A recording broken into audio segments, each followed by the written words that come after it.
Hello, hello, hello. Good morning, good afternoon, good evening, wherever you may be watching or listening to us from. This is another episode of the Naija FC podcast where we bring you our honest, raw, unfiltered opinions on all the latest and hottest topics in Nigerian football. As always, I'm your host, AyoT. And of course, with me once again, I have my reliable co host. Sweet Light, thank you Yes, guys for thank you. joining. Thank you very much for joining us. Another Tuesday, another podcast. Lots to discuss today. Everything from review of the past week to transfer news involving Nigerian footballers to talking about some new champions that we have amongst our Nigerian players to talking about the NFF, the Super Eagles, a legend that we lost this week, and so much more. And as always, we would give you guys a chance at the end of the program to call in and share your thoughts. And I have some other interesting things that I want to inform you guys about on today's show. So it is going to be an exciting one, and you'll want to stick through all the way to the end. Honestly, you will. Okay.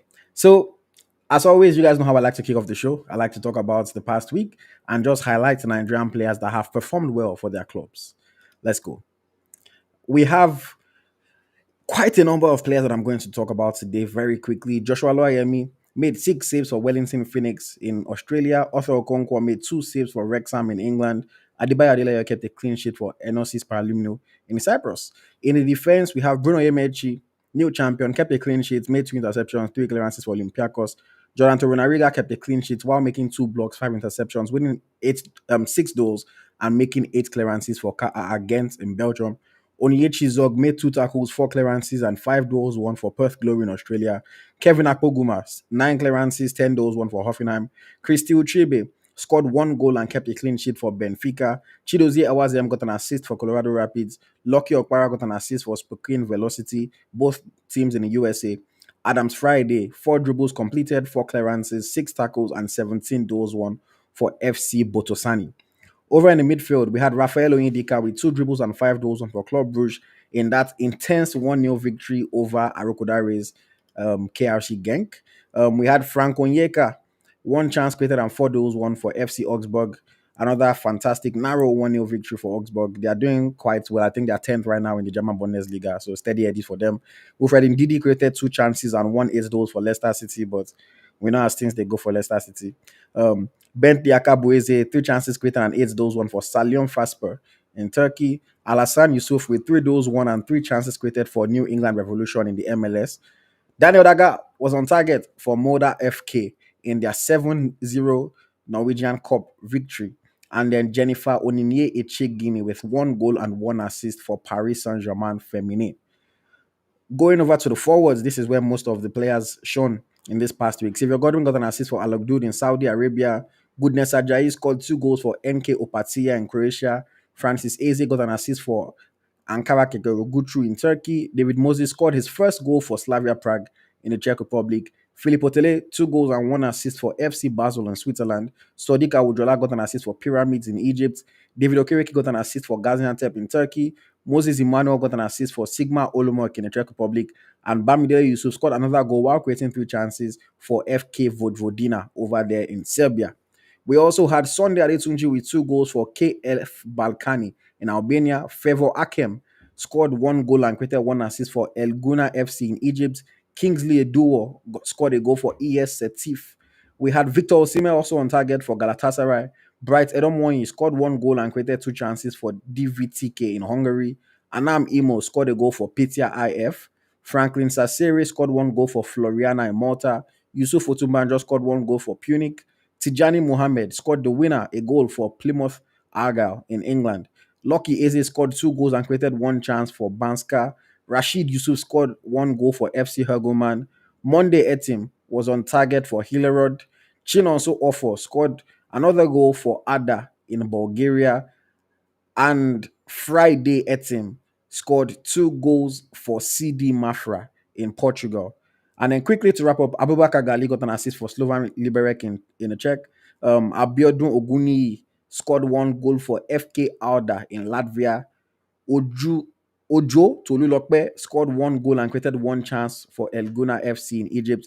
And then Samuel Akere got a goal and also got an assist for Botev Plovdiv in Bulgaria, I believe that's about 12 plus FIFA. So yes, that's how the Nigerian players performed this past week. And very quickly, just to highlight the players who made our Nigerian team of the week. Congratulations to all of them. Of course, our star of the week was Philip Otele with his 2 goals and 1 assist in 72 minutes.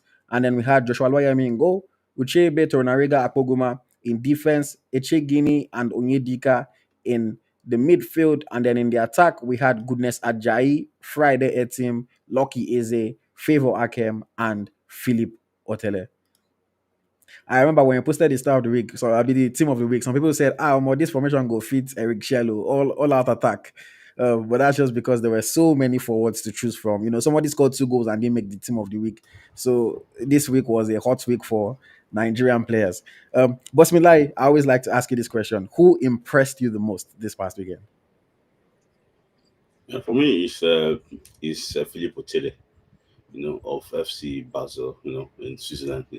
When he left for the Gulf, a lot of people had high hopes on him. I remember Brighton, maybe it was earlier, I don't know, Yeah. Brighton, Honduras, putting, churning out names, even Napoli, say he's going to go and replace Victor Osimhen, things like that. But I'm happy that he found his way back to Europe and he's doing well for FC Basel. So FC Basel also performing well in the Swiss league. Maybe Tony, maybe they're trying to Of become the old. FC Basel that Mm. we used to know of old, that produced, people like Mo Salah, Fabian Scher, that produce players like that. So, and any, so for me, I'm really actually happy for him. I just hope that he can continue with this, with this form, and I think it will not be short of suitors, Mm. this summer. He made a quick pit stop to the UAE. Probably just looked at his bank accounts and said, "No, I need to go and top it up a little bit." Went there for 6 months, came back to Europe,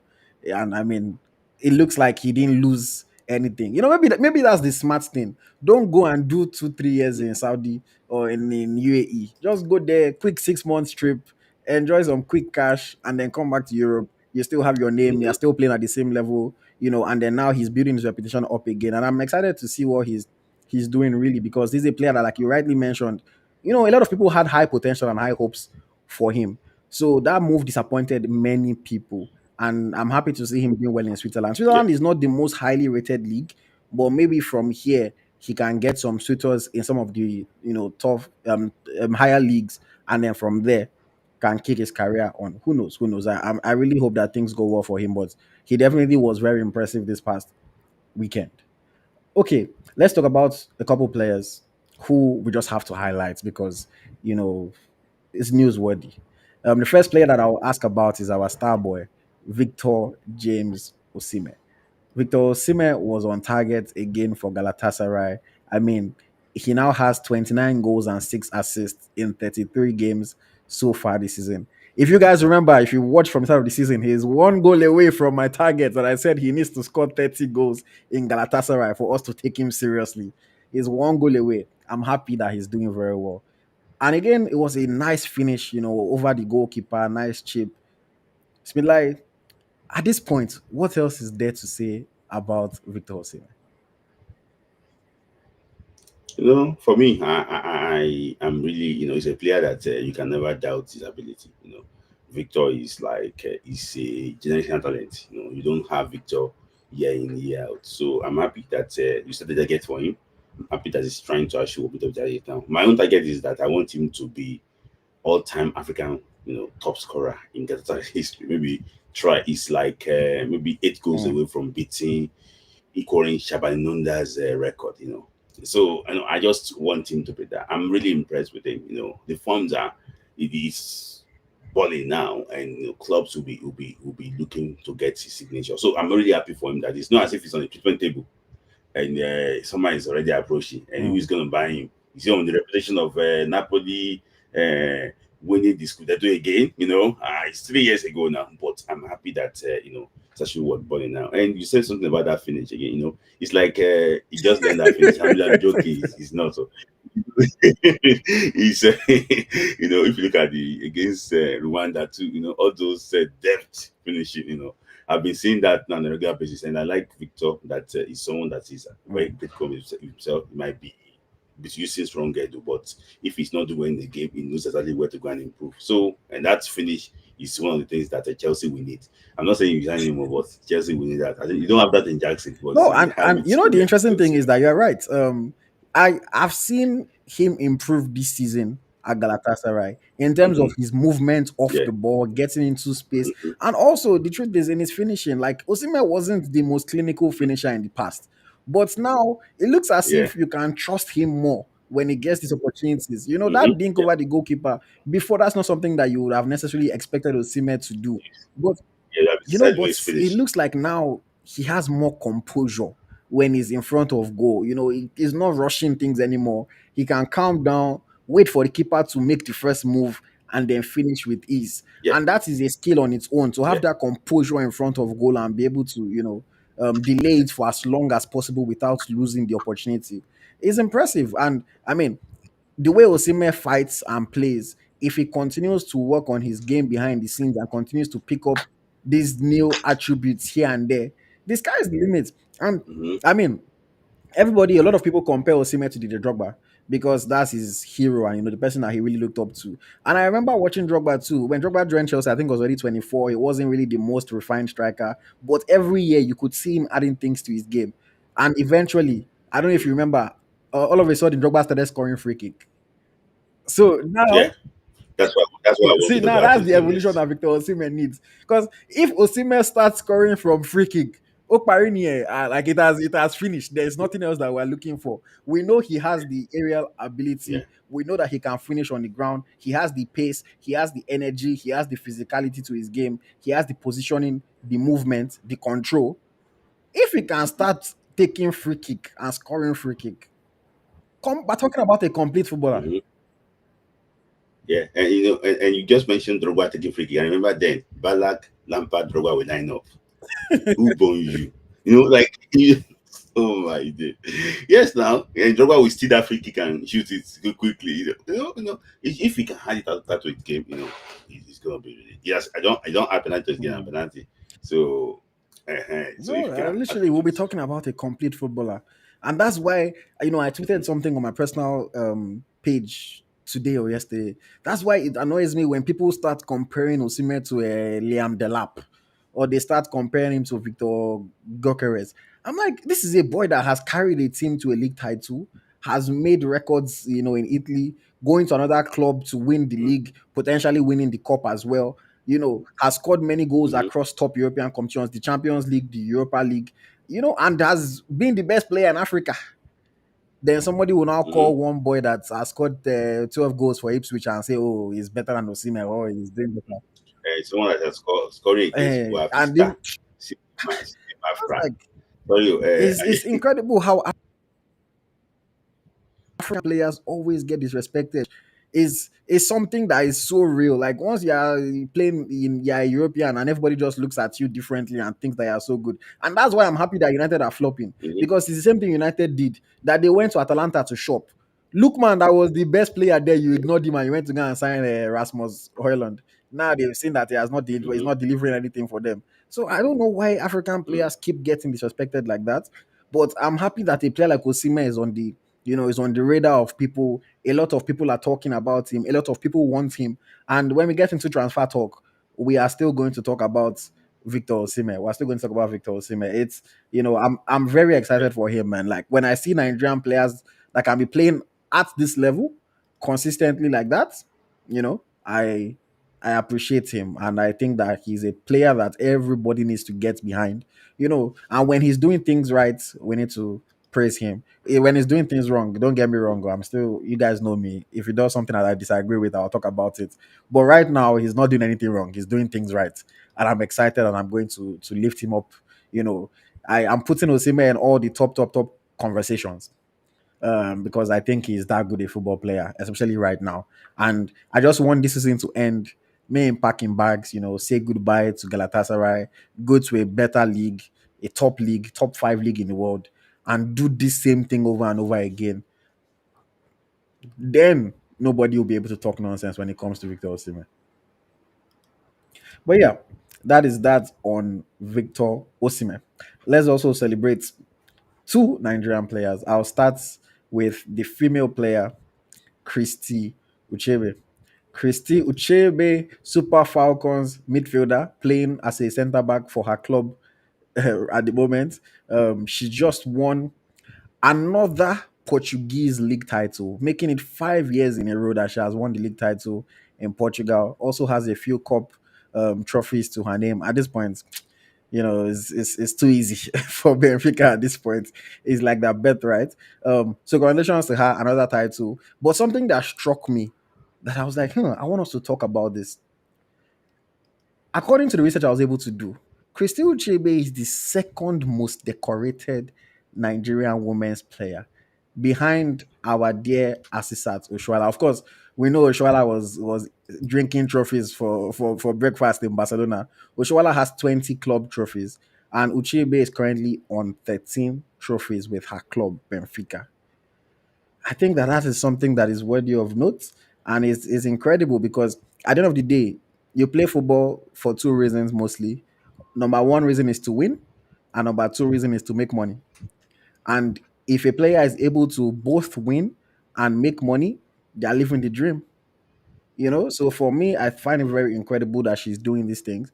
And maybe all that is missing for her legacy to really be sealed is to win the WAFCON with the Super Falcons. Hmm. And then when she wins the WAFCON, she can, I mean, no disrespect, but I don't think we're winning the World Cup. So at least if she wins the WAFCON, she can say that she has won all that is really there for her to win. Maybe, I mean, she can join a bigger team and win the Champions League as well. Who knows? But I just find it incredible that she has won 13 trophies for her club in 5 seasons at Benfica. That is quite incredible. Smith, like, what do you think about that? I know you're a fan of Christy as well. Yeah, I'm a big fan of Christy. Like I don't consider one as a trophy again for Christy. She's just there to keep those trophies. So for me, it's not as if you're on the bench, winning trophy. Some Hmm. players are like that. They're on the bench. Their clubs are winning. I don't want to mention it. Their clubs are winning trophy, but she's performing well for the club. Played a crucial role for them winning those trophies, and I'm actually really happy for her. It's just to look at the whole thing now and see what's going on in it, because I don't think there's any challenge for Christy in Hmm. Portugal again. I don't know. Maybe she wants to be the Hmm. mayor of somewhere there. I don't know what thing she won't be there. But for me, I don't think there's any other challenge for her. I think the challenge now is to look for, like, I won't say greener pasture. I don't it's not good enough in what's it called, in Portugal, but it can actually move to USA? England or yeah. I don't want USA again. England is fine. All this USA contingent. So when they whatever friendly games, they will arrive late. So we want Europe. so for me, fantastic personality. Christy Ucheibe, Hmm. big player. I mean, we have quite a number of Nigerian players in the USA as well. Shout out to Gift Monday. She just made her debut for the Washington Spirit. I was able to watch the game. She Mhm. didn't do too much after she came on, but of course, give her some time to really get into the groove of things. And her team is a good team, so at least she should be able to have a good time in the USA. Um, a couple comments coming in, but remember, guys, if you want us to highlight your comment or you want us to answer the questions that you're asking, please make sure you leave a super chat. Super chats of all levels are sincerely appreciated. Or you can also join Eagle Tracker as a member of the channel, and then that way you get priority. But of course, membership also costs money. And if you do not want to spend your money, maybe you think like, oh, these guys are creating good content, but why should I give them any of my money? That is perfectly fine. Please make sure you just hit the like button so that you can send the signal to YouTube that we are creating quality content, and they can recommend it and share it with other people so that they can also come watch, enjoy. Thank you very much. And if you are not on YouTube already, please go now. Join us now on YouTube as we're about to enter the main conversation for the evening. The stream is going to end on other platforms. So please, if you're on any other social media channel that is not YouTube, join us on YouTube now. Thank you. Thank you very much. Back to it. Smilai, Christy was not the only champion that we got over the weekend. A Super Eagles player, albeit, relatively ignored by the coaches. a Super Eagles player won his first ever professional trophy this past weekend. I'm talking about left back Bruno Onyemaechi. He won his first league title with Olympiacos. He's now a Greek champion. This is a boy that only about 6 months ago he was playing for Boavista, a team that was struggling to pay salaries, a team that was struggling to win games. They are still struggling to win games, struggling to stay afloat. He was able to make that move to Olympiacos, and in less than 6 months, he is a champion for the first time in his career. He has not been able to break into the starting 11 of the team yet, but he's been coming off the bench in most games. And what made me happy was that this match that they used to win the title, he started the game and he played a significant amount of contribution in the game and helping them to secure the victory that got them the title after the 3 points. Bruno Onyemaechi is a player that you guys know. I've been up on him. I've talked big about him certain times. I prefer him to certain other left back options that we have. I would rather him play left back than them move a line not to left back and put somebody else at right back. But I think that he's maybe I'll say his career is really just kicking off now. When you win that title, you smell victory, you smell blood. It can ignite a fire in you. It can make you feel more hungry to do more, to win more, to achieve more. And maybe from Greece, he might be able to find greener pastures. We have to remember that the owner of Olympiacos is also the owner of Nottingham Forest. So who knows? Maybe Nottingham Forest might need the left back and they might say, oh, we have this guy doing well in Olympiacos. Let's fast track him. The way Watford and Udinese had been doing their thing for a long time. Who knows? Anything can happen. But I'm very happy for him winning his first title. Is something that there are a lot of Nigerian players that go 20 years and don't win a single title anywhere. So for him, I think it's something that he's really excited about. And I hope that more and more to come for him in the future. Smith, like, what's your reaction to Bruno's first league title? I'm happy for him, win and win. He didn't start the league with them, Majority of the work was actually was done, before he joined them. So he played like a minimal role, but at least role and role for them winning the title, in the Greek league. See, it's their birthright to also win that. Imagine a coach not winning the Greek league, for Olympiacos, because I think their major challenge is just to play well in the Mm, Champions League, and also what that's their major challenge, And remember when they signed Onyedika, they didn't sign him to come and be dazzling against Paus mm, Nananika, I mean to Aris Lamant. So all those, they want him to come and play well in the Champions League. So for me, I think the major test for him is going to the Champions League. When Olympiacos actually want to start playing there. I'm happy for him. I'm happy for him. I hope that national team managers have not been a big fan of him. So, but I know the reason why. He also needs to try and like evolve his game so he can be more than the mm, left back mm. here. All right. Shout out to Bruno Onyemaechi. Best of luck as the rest of the season goes on, and of course next season playing in Europe. Thank you, Williams, for the super chat. He's asking what is going on with Halimatu Ainde at AyoT. I can inform you that she played this past weekend for her club FC Rosengard. They lost the game, I think 4-0. But Halima Tourinde is back to full fitness. She's playing again. Of course, she's a bit on the older side.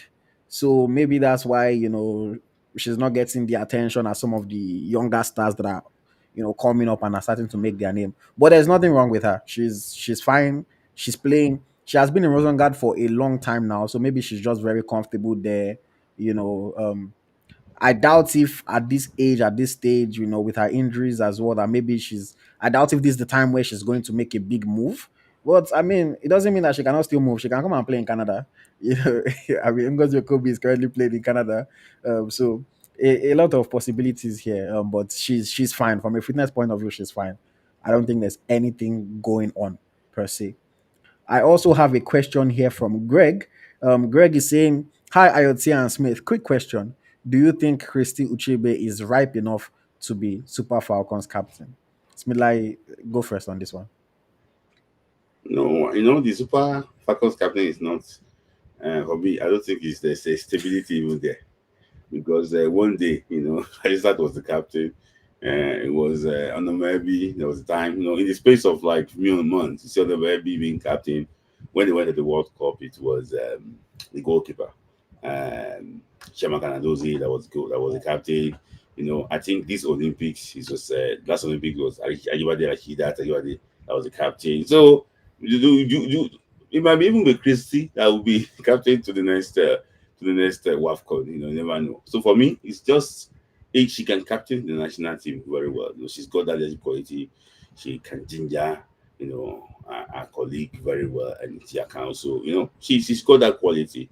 So I'm not surprised if she's going to be wearing that armband Mm. very soon. I will say the thing is that the Super Falcons right now, I mean, the captain is Rasheedat Ajibade, and Ajibade is not going Mhm, anywhere anytime soon. But it doesn't mean that mhm, Christie cannot be one of the captains. The vice captain is Chiamaka Nadozie currently. So if Ajibade is mhm, not available, Nadozie is the captain. But who is the third? Who is the fourth? We don't really know. Um, Captain, I've always said for me, captainship is not just about being the best player. It's about leadership, mhm, it's about how you carry yourself, how you encourage everybody, things like that. Maybe I would mhm, honestly say, even though Christy is my person, I'll honestly say I don't really think she's captain material yet. Just because Christy is not somebody that likes to be very vocal.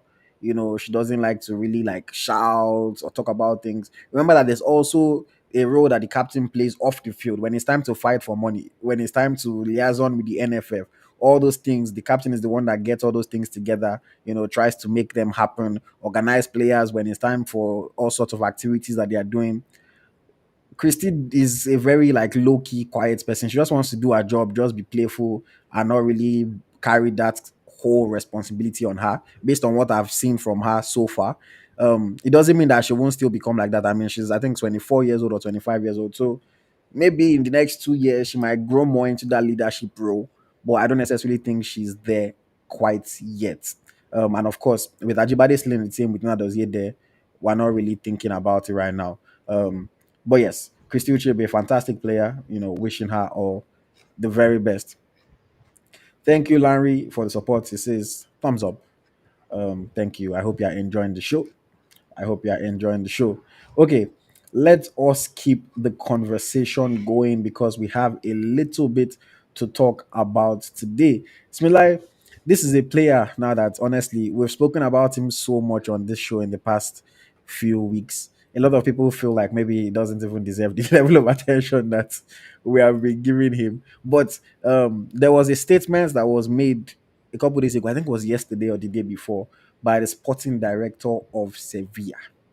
And when I read that statement, I was just shaking my head and I said, wow, it's crazy how football is a game that moves on so quick. Today you can be high, mhm, tomorrow you're on the lowest of lows. So the Sevilla sporting director, while discussing the decisions that he has made in terms of signings, he said that the mhm, signing of Kelechi Iheanacho was a mistake. It was a mhm, gamble that they made, a gamble that did not pay off, and they have to look internally to see how they were able to make that kind of mistake. Bear in mind, mhm, this is a player that is still on their books. He is currently mhm, on loan to Middlesbrough, but he's still a Sevilla player. So, mhm, for your sporting director, while they are still paying you salary, you're even still the highest paid player at the club, to come out and say mhm. your signing was a mistake. Smilai, what does that say? What does that mean? That is a vote of no confidence, on the player. And I think shame on the sporting director too. You can just come out. This guy can still come back and perform well. You can't just throw him under the bus like that. It might be, the first 3 months was horrible for him. We know that he struggled for games. He wasn't fit at all. You know, the pace of La Liga seems to be something that I don't think he can play there. So for me, uh,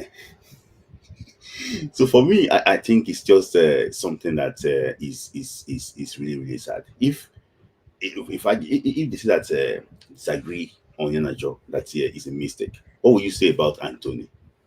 You know, what will you say about Oilberg? In fact, what will you say about is it Zegzi? In fact, so those are signs those people should be arrested. Honestly, they should be arrested. It's just happens. After all, they sign Iheanacho on a free transfer. Come on, you know, they sign on a free transfer. So for me, I just think it's bad. It's bad. That one will really affect his confidence. It's like telling him that guy, you're not going to stay here. So imagine working with people that they don't even trust you, they don't believe in you, they think you're a mistake. So what do you expect? So I think that he knows already that his time in Sevilla is actually limited, Hmm. unfortunately. I mean, of course, if your sporting director comes and says that your signing was a mistake, and they need to, you know what I'm saying, that they need to investigate how they were able to make that kind of mistake. It means that they are wholly regretting that decision. It's a very very big blow to anybody's confidence, anybody's belief. Obviously it's going to fracture the relationship that he has with the club. There is no reason why he would want to go back and continue playing for them. Obviously they don't want him, they've made that clear as well. But I think ultimately, like you said, it is a shame that the sports director is coming out to make a statement like this.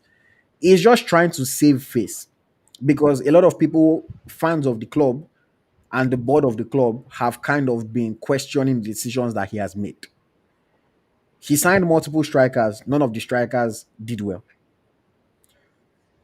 Other players that he signed have not quite lived up to the expectations that the fans had, or the club board had. So essentially, this is him just trying to, not even trying to, this is him just throwing one of the players under the bus to make it seem like, well, it's not really my fault that things are not going well. And I think that it is unfortunate. We've heard and we've seen many times over the years, whether the Osimens or the Unwakalis, where African players don't get treated the best, or even recently the Lukman, incident, whereby they are very quick to throw players under the bus. Because, like you rightly mentioned, a lot of players join teams and disappoint. Some players will stay on the team for 4 5 years, continue to disappoint, they still have a job. Nobody comes out and calls them a mistake to be paying them, or mistake for them to be at the club. But it's very easy to throw somebody like Kelechi under the bus, because guy doesn't care about him, whether he does well or he doesn't do well. Obviously, if Iheanacho does well, the sporting director will get the praise within the board. Oh, good signing. But when the player does badly, you just want to throw the player under the bus, and frankly insult him like that. I think it's very unfair. It's very very harsh. I know that even we have been critical of Iheanacho and his fitness levels and his performance levels and the way he carries himself, but we are not in any way tied to the club. It's unfortunate. It's unfortunate, and I hope that his agent has called them to at least just say, like, guys, I know you don't like my guy, I know you don't care for him, I know you don't want him, but you shouldn't be saying things like this in the public. Because even if you want to get rid of him, don't spoil his market value for other people that might be interested in him. Don't spoil his name for other people that might want to take a chance on him. When you say something like this, and Victor Otta is somebody that is relatively well known and respected in that football director world. So for me, I think he should definitely not have said something like that. But at the same time, I also hope and wish that this is going to ginger Kelechi to prove them wrong, to show that these guys don't know what they're talking about. Like, yes, it didn't work out, but it's not just because I'm a bad player. It's not just because I did not put in the effort, I did not work hard enough, etc. I hope that it spurs him on to put in better performances, and he can forget about this. If he has to go to Saudi and just go and eat and enjoy himself, he should look at our dear friend who you mentioned earlier, Henry Ekuru. Does anybody know what's going on? He's not even playing. He's just always injured. He's just enjoying that Saudi money. If you look at his Snapchat, he's taking his wife out. They are shopping, entering the enjoying all the luxuries. I mean, he's enjoying himself. So, maybe Iheanacho too should just go. At least Iheanacho even stays fit. He doesn't injure like that. He'll be playing. I believe that Iheanacho can score, 15 goals in Saudi maybe in a season. And No, kind of say, oh, I thought he's going to score when yeah, Sevilla. but Saudi is You not can't say, Sevilla oh, now. Maybe. you don't know the level. You don't know his level currently. For me, I think he should go to Mm. Saudi. He score, he still score. If he doesn't start for Al Khartoum, he will go for Al Khartoum. I mean, or Division 2. They will ju- they will just be somewhere there. They will transfer him around. Mm. That's how the Jimmy Ogalo was in Ali left to Yeah, he's Ali. in He's so Aweda now. before you know now, in our that before you know now, he's going to be maybe a cartoon. So you can be moving But around that place, chopping Igalo and did well changing. for Al Hilal. It's because He did well for Ali. when they started to spend money like that, they wanted to bring in somebody that Mm-hmm. was better than Igalo. So that's the reason why Yeah. they let him go. They Mm-hmm. brought in Mitrovic, so they trusted him Mm-hmm. more than they trusted someone like an Igalo. But Igalo did well in his time, and even in Aweda he did well. Even though now this season he has slowed down significantly. Maybe it's almost Yeah. time to hang up the boots. Yeah. He has slowed down significantly, but Igalo still Mm. served his time. If he's there, I want him to play from the Even FPL our for man it. Ahmed Musa had a good time in Saudi now. Yeah, he had a They good time even named the for building after him. yes Yeah, now bro, for but that's also Anasue. before they started spending all that money to bring in all these big boys. They had Ahmed Musa. Yeah, yeah. He served them well. So yeah, Yeah. can let me see, take him to Al Qadisiyah or Damak, or you should not join Which one is the former coach of where is Al Gerard coaching Ettifaq. before? All those clubs you can drive Mm, there. mm. Maybe.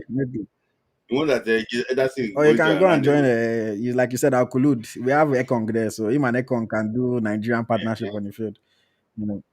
Yeah, and they'll be doing Or you can go local. to where Onyekuru is in Alfaya.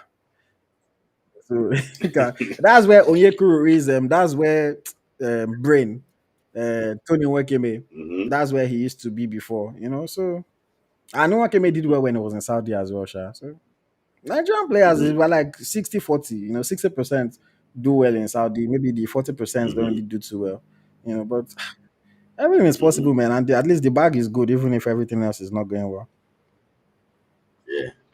Some people are doing some good comments here now, but you don't put super chat there. We're just gonna be looking Yeah. at it. We don't Well, say yeah. anything about Let it. me address a question that Greg has. Shout out to Greg. Greg is a member of the channel and also supporting us with the super chat. Greg, we really, really appreciate it. He's asking, is it only me you want to answer, or both of us? But he's saying, do you think that the statements that Victor Otta made about Kelechi Iheanacho is based on or off the field attitude? Smilai, what do you think? I don't think it's based on off the feet. I think it's just based on Performance. what he's doing on the feet. Iheanacho is a. Is I think it's super good that he's coming to to as comedian. I think it's a professional at the core. When it comes to his club side, he's always committed. Professional. It might be funny, but I don't think it can be his off the field activity that is the real issue.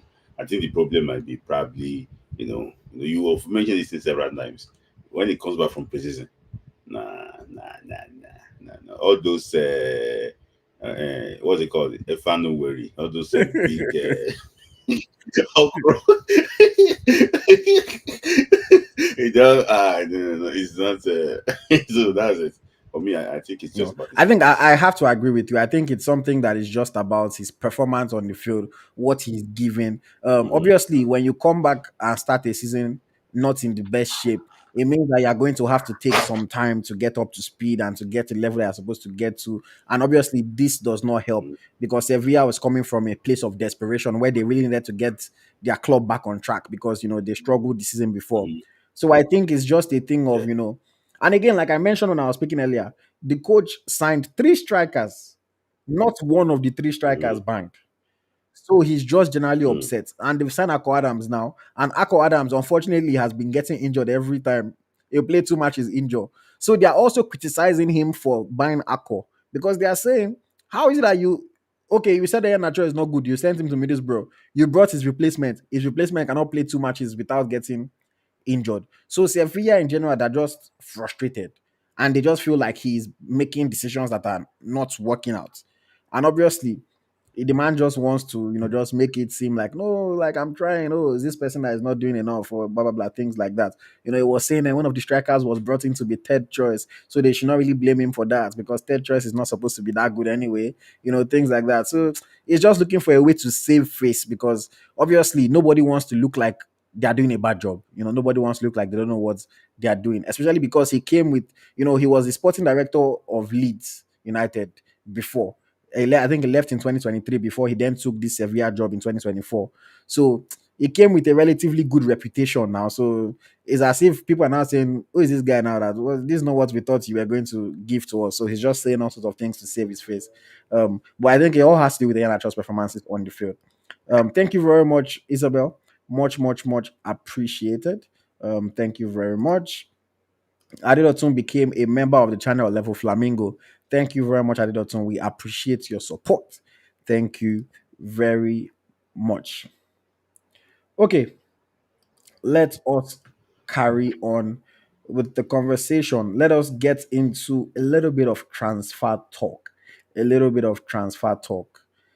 Smilai, where do we begin? Should we begin with the superstar or should we talk about one of the rising stars? Rising stars, I Okay, think let's so. talk about a rising star. This is a player that I like. If you guys have been following and paying attention to me, I was one of the first people that really started to talk about this guy and really started to put him in the public eye. And then now, of course, he has earned his spot, in the Super Eagles. He has been not really been a starter per se, but he has been a regular in the team. And we're now hearing that two of Europe's current biggest sides are potentially interested in him. I'm talking about Rafael Onyedika.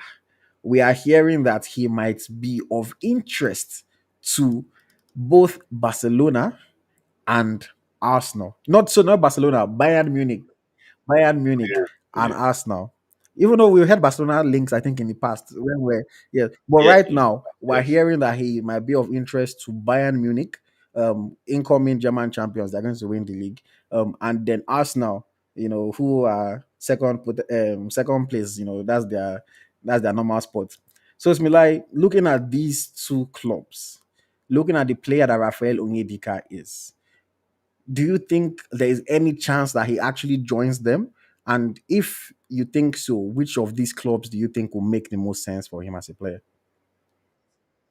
No, for me, I think I understand what the Arsenal scouts are trying to do. They're trying to replace Thomas Partey, and they believe that he's the right player with the right age profile to actually watch replace him. Last weekend they were there to watch him play against Loro Kodari's Genk. And I think they won 1-0. And he played well. So yes, he has also been linked with Bayern Munich in the past. So it's not only the two clubs. We've been hearing about other what's it called? Chelsea, have been, interested, in him, but Chelsea, I don't know what Chelsea are buying for. The Uh, you midfield is know, already full. we have been hearing about Italy, and the good thing is that they said that they might be going for like a slightly reduced price, this summer. So for me, I just think that he's a player that if you've watched him play, don't watch him for Nigeria. If you have watched him play for his club side, especially the two games again, see him against Man City, see him against Atlanta, you will know exactly how talented this guy can actually be, if he plays in the right system. So for me, Arsenal move, he might not be a starter per se at the start, but at the long run, he's going to really establish himself. Because compared to, Jorginho is going back to Brazil, and I'm hearing that Partey might be going to Atletico Madrid. So, it's normal for him to look for a way to get midfielders in so that they can actually compete. I know they're not competing, they're competing for the Mm. second spot. But why would Partey leave right now when he's having such a fantastic season? He's balling, getting a lot of attention. I'm just wondering why he would leave right now. For me, oh, He, you want to say something? Go on. yeah. No, I think his injury records are it's like up NEPA, you might be enjoying the light now before you know it. Bam, battery is out for 3, 4 I mean, months. fair, he does Injury get records. injured quite a bit. But I think for me, the thing is that I look at it that when a player is moving from like Belgium, your next step has to be very, very well thought out. It has to be a step that you Mm-hmm. really thought about, and you don't want to go to a team whereby all of a sudden you are going to be on the bench week in, week out, and all the lights that was shining that people saw that got you that move, all of a sudden now you're not playing, so the Mm-hmm. lights is just dim. That's why Mm-hmm. it's interesting for me. I look at Arsenal and I'm like, if we say, okay, is it going to replace Jorginho? Fine, but Jorginho is not really, we don't really think of Jorginho now when we think of Arsenal. Jorginho is essentially a substitute. Okay. if Pate and the Euro leaves, which is If I mean, probably, if they both what. leave and he comes in and they don't bring anybody else, then yeah, with Declan Rice and Onyedika and then Odegaard, with them, that can make a formidable midfield trio. Who knows? Mhm, But those players would have to leave first for me to really get excited about it because right now, the reality of it, as much as I like Onyedika, Pate is a better midfielder right now. mhm, Jorginho is older, so I'm not even, and there are different kinds of players. So I'm not even going to really think about Jorginho. But Pate, like, Pate mhm, is balling, man. Like, I'm watching the guy and I'm thinking, wow, this guy is really good. So for me, I need mhm, somebody to leave or both of them to leave first because I don't want him to come and be sitting on the bench and then all the things that we are seeing that we like about him, we don't get to see again.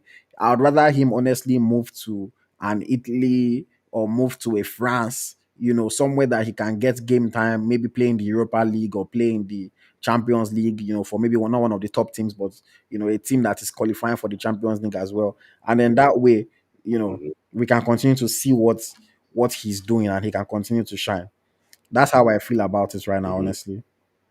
And then when I think mhm, of Bayern Munich, so Bayern Munich now, right now, they play mostly with Joshua Kimmich and Leon Goretzka. mhm, mhm. It's tough, man. It's tough. Is he a better midfielder than Joshua Kimmich? I don't know. Is he a better midfielder than Mhm. Leon Goretzka? Choose a I mean, Goretzka is 30 years old, but Mhm. his creativity in terms of finding opportunities for his teammates, his experience, Even his his runs, runs in the it's box. hard for me to see how Onyedika will come and slot into the starting 11. Now, maybe I'm underrating him and Onyedika is watching this and is thinking like, AyoT, don't worry, I'm going to go there and I'll shine. I don't know. But right now, I just think that those are very, very uncertain situations for him to get into. And Mhm, sometimes they say, well, you don't always have to stay in your comfort zone. Go and challenge yourself. Iron sharpens iron. Go somewhere that, yeah, you can play with top quality players and yourself can stick along. At least I mean, at the end of the day, somebody has to sit on the bench at Real Madrid. Somebody has to sit on the bench at Bayern. But for me, I just think why while you're making this first move, I know that Bayern will pay well, Arsenal will pay well, but I think he's a player that has high potential. So at least go and try your hand somewhere else first. Even if you go mhm, to, let's imagine if you are going to Germany and you go to like a Frankfurt or a Leipzig, mhm, those kind of teams that are mhm. thereabouts, they get some attention, but they are not the biggest team. You see that Onyeka is not higher than going to Frankfurt are Frankfurt. about to qualify for Champions League. Well, they're about to sign the Nigerian player already. It's not the same position now. Then, no, then Wait, it's the same which Nigerian position. player are you talking about? The The go and goalkeeping guy. So Sepe, the between him guy. and Onyedika, who's better? No, Onyeka is way better. But I think Onyeka is ahead in front. I think it's better than I going to mean, he's going Frankfurt. to a That's my Champions idea. League team. I don't exactly think. But can I just make case Okay, for go him on. in Bayern Munich, please? According to what they hear, because Vincent Company once worked in Anderlecht No. before, and I think he had Okay. scouts in Belgium. I think they are recommending, you know, Rafael Onyedika, for him. I think he wants a physical presence in the midfield. I think one time the Bayern Munich play against a physical opponent, I think they got the midfield is not really the same, with Kimmich, and they're not the most physical, Yeah. but they're very technical. They dictate the pace of the game. When they play against a team that they have to what's it called, possess the ball. For imagine play against a midfield of Drameni, Kamavinga, these people will rough handle you, but you have to meet them with their match. So I think he's looking for a different option in that midfield. I think he tried to he got this boy from Fua, Palinia. Yeah, Is it Palinia, Palinia they yeah. call him? But he just was very good for Fua. I don't know what happened when actually got to Bayern Munich. So I don't think he didn't really actually work that well for him. So for me, I think he's based on the scouts, Mm. in Belgium, and because he has also worked in that area before. So if he's a coach is signing you, I think he might be getting the opportunity to play for Bayern Munich until they sack Vincent Is it Company. until they sack him? Because he don't know, No, I know. you never know. He's doing Yeah, a but he's singer, not but having the best. He's not you having the never know. best season for sure.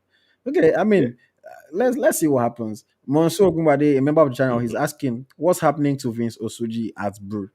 Um, Osuji is currently Okay. playing for their second team, in the second Yeah. division of Belgian football. So I think maybe they just felt like he wasn't ready enough for their first team, and they are putting him through the ranks, playing for club NXT. That's what their team is Mm-hmm. called, and he's having decent games there. But obviously, he's in the second division, so it's not quite the level that we want to see him play at. But I still think that maybe by next season, he can earn a first team spot and then he can continue to shine. Maybe they're just thinking, okay, they brought him in halfway through the season, so let's not rush him into it while they are chasing the title because they are chasing the title. So I'm not Mm-hmm. low on him yet. It's not as if he's not playing. It's not as if he's playing badly. He's playing for their second team. I mean, we have other Nigerian players that play in the second division, and we know that the way Belgium works, they are a very, very strong developmental league. They want players to get better properly, and then advance to bigger leagues, bigger clubs. So I'm watching him closely. I think he's a good player. I think his time in the first team will come eventually. And I think that they still very much believe in him. So we just have to keep on watching and hoping, wishing him all the best. But I wouldn't be concerned about him right now. I would be concerned about it right now. Thank you very much. If you are watching, please make sure you hit the like button. You can also share to your family, your friends, in all your different group chats. Get more people engaged, get more people involved. And of course, if you want to support us financially, you like the contents that we are creating, and you want to show your support, help me pay my staff. You can, of course, leave a super chat, 100 naira, 200 naira, $200, $20, whatever currency. Just when you click the button to type a comment, you would see a smaller button with a dollar sign on it. It looks like a money symbol. Just hit it. You can select whatever amount of money you want to support with, and you can attach a comment to it, or you can just send the money. Either way, we would really appreciate it. Thank you very much. Let us keep going. Let us keep going in the conversation. Another transfer that we want to talk about, a player that we already highlighted earlier on the show today, our star boy, Victor James Osimhen. Of course, Osimhen is in news for transfer rumors. Most of the world does not expect him to stay at Galatasaray beyond this season. Even Osimhen did an interview where he said, right now I'm focusing on Galatasaray, but at the end, we'll assess and he will make the best decision for everybody. Which club does he end up? Is it Chelsea? Is it Juve? Is it PSG? Is it back at Napoli? Is it Galatasaray? Is it United, Arsenal? We don't know yet. But right now, there have been some strong rumors coming from Spain, as reported by AS Diario. I think that's how you pronounce the name of the company. FC Barcelona are potentially interested in signing Victor Osimhen as a replacement for the aging Robert Lewandowski. Smidlai, Barcelona, storied football club, plays at the Estadio Camp Nou, the spectacle of a stadium, large crowd, fantastic atmosphere, always competing. Even if they cannot register players, they find a way to still be competing for titles year in, year out. Um, do you think this is a club that Osimhen should be taken very seriously? And do you think he can do well as a player of FC Barcelona? I think the good thing is that if the coach wants you, the coach is always the most important thing. And in this case, I think Ansu Flick is the one that is interested, in signing Victor Osimhen. If you look at it, it's not the profile Barcelona type of striker. The person will go for Erling Haaland, those Goretzka, all those no, as in Gokeres, all type of player. But it's someone that they believe that if he actually what, if he comes in, he's going to be someone that can actually what, do well for them. And don't forget that Barcelona is like a historic club. Don't no many African players have played there and be successful. In fact, those that have played there have either performed well for their country and also win the African Player of the Year. Look at he's going to win number 9 jersey, Samuel Fields, look at you could see that look at Yeah, yeah. Yaya Toure, played for the same club too. Say educator, So for me, I think that and I'm hearing that he likes the move. You have an idea of the move, but if your club did not do anything. So for me, I think that he's going to go there and actually what perform well. He's going to be going to a team that's littered with young players. He doesn't have to face Kubasi again. So no, he's going to be playing with Kubasi, be playing with Pedri, be playing with what's it called, Gavi, Gavi, be playing with Lamine Yamal. yeah, man, those young players, any Mm, kind of all of them, we'll be playing with those ones. For me, I think it's a project you should think very well. If others can actually if other deals work out, I think Baka can be a potential actually move for him. And then the coach wants him. He likes all these that can break offside lines. All those eye lines and everything. That's what I think. That's why I think that Victor Osimhen can actually was even fit to his pattern, and doesn't have to hustle and bustle again. And he's someone that can score. mm. If you create for him, he can actually he can score. So that's it. No, I mean Barcelona, like we've both said, historic club, Mm-hmm. very successful club, Mm-hmm. multiple Champions Leagues, big titles. I mean, Barcelona every season still competes in arguably the biggest game in club football, the El Clasico. Every time they face Real Madrid, we know it's a spectacle. Everybody wants to watch. Mm-hmm. One of the two teams in the world that honestly has the power to attract almost any player in the world. You Mm-hmm. know how it is. When Real Madrid wants a player, they get the player. Mm-hmm. When Barcelona wants a player, they get the player. It Mm-hmm. usually does not matter which other club is interested. Once Mm-hmm. they come for you, they Mm-hmm. sign you. Mm-hmm. So it is a very interesting move.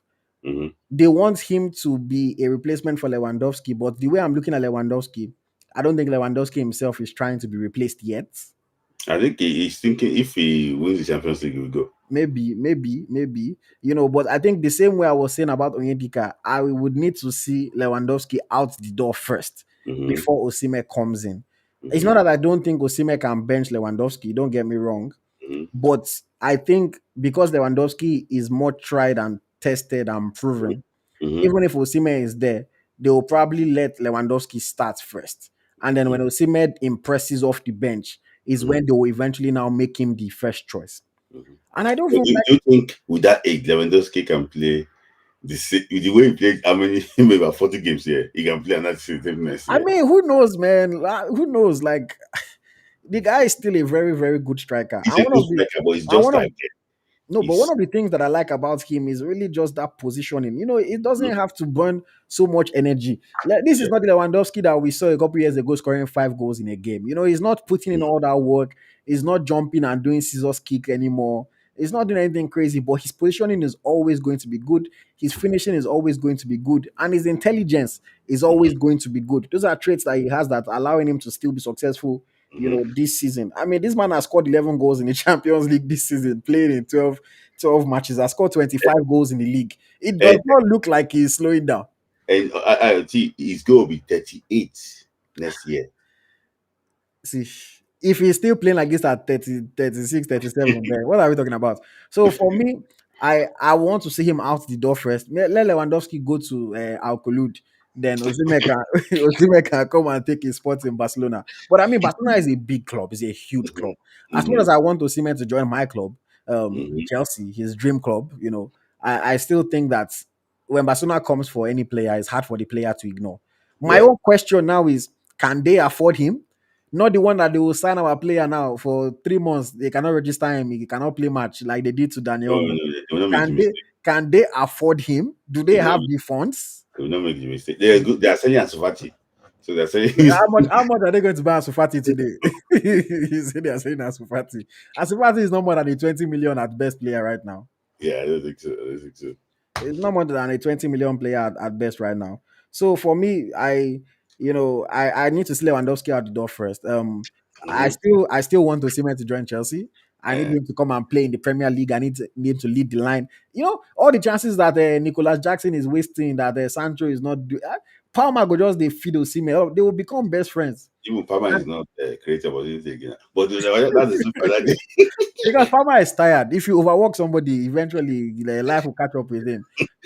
Let him come and play in the Premier League. Let him score goals. The PR, the media, the mm-hmm. noise. It's Mm-hmm. it's going to be big. And then he will be him and Palmer can be the co-stars. Right now, because of what Palmer has done, obviously you cannot just join and take over from Palmer. Palmer is still the star, but Mm-hmm. you can co-star, Osimhen, Palmer, Caicedo, the spine. Should we were always talking about the spine of a team. Mm-hmm. Just that they need to get rid of the goalkeeper and bring a better goalkeeper. But let's at this point, if in Chelsea, I will take Maduka Okoye self at this point. But if Osimhen number 9, Palmer number 10, and Caicedo, come on now, like that's a solid spine. Mm-hmm. So for me, I still need him to join Chelsea, but Barcelona is a team that you cannot ignore. Mm-hmm. You cannot ignore. He will score goals for Barcelona, I believe. Yeah, So. He will exactly. enjoy playing with Lamine You Yamal. will play in Champions League, not Conference League.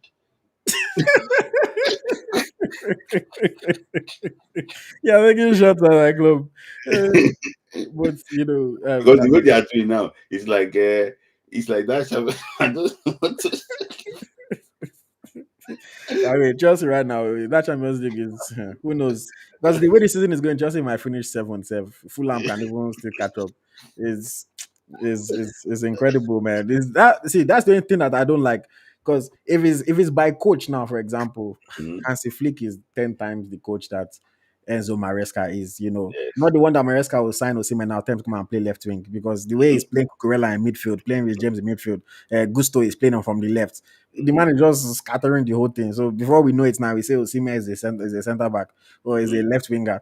But because for my own, because I'm a Chelsea fan, Mhm. I want Osimhen to join the club. I want him to come and score goals in England. Mhm. I know Osimhen, the kind of see Osimhen, Osimhen is a guy that likes attention. He Mhm. likes showing off his lifestyle, all those kind of things. London life, come on now, come on. Mhm. Osimhen will enjoy London, big boy. Eh, Osimhen will enjoy London. He so will enjoy London. Barcelona is not. Barcelona it's is. They don't get me because wrong. Barcelona is a nice city, but they're not used to black people in Barcelona like that. yeah, yeah. Yeah, but go to London, like there's the whole culture, in it, boys. You can join their crew, hang out with all these guys, go And shopping, be like spend the money. boys in Blackburn. Ah, spend his money when he wants to go. He can go on vacation to Italy to go and do shopping, go on Uh-huh. vacation to Paris to do some shopping. Mhm. Fly his private jet anyway, not his private jet, but get private jet and fly anywhere he wants to go. I mean, let's see what happens, Sha. Barcelona is a very tempting destination, that's for sure. Yeah, But and, Osimhen should not go and be a second choice to anybody. yeah, That's and you mentioned something about Ansu Fati. If about a few years ago, his release cost was 1 billion. that's Barcelona and their if Barcelona sign Osimhen, how much do you think they'll put his release clause? It's still 1 billion there. It's reach 1 billion now. Those ones they are jokers. I don't know what they're always doing. Yeah, If you don't want to sell, say you're not selling, which one is 1 billion release clause? Let's be like let's be for real now. Nobody's paying that kind of money for any footballer. yeah. But I mean, shout out to Victor Osimhen, man. Shout out to Victor Osimhen. Fantastic player, fantastic talent. He Mhm. just needs to keep his head focused on the goal, keep improving as a player, and the potential that the boy has, man. Mhm. He can. There's still so much that he can achieve in his playing career, and I'm honestly very excited to see where he ends up and what he's able to do. But he needs to win trophies. That's the important thing. Osimhen needs to win trophies. That's the only thing that is missing from his legacy. When I even think about, like, for example, I was thinking about this today. It's like we're going to record our ranking of the best Nigerian forwards ever. But I was thinking about Osimhen's legacy for Nigeria, for example. No doubt, Osimhen is already one of Nigeria's best ever strikers. But Mhm. when you now want to consider greatness, in order for you to want to compare him to certain great strikers or great forwards that we've had, he needs to win Mhm. because that's the difference maker.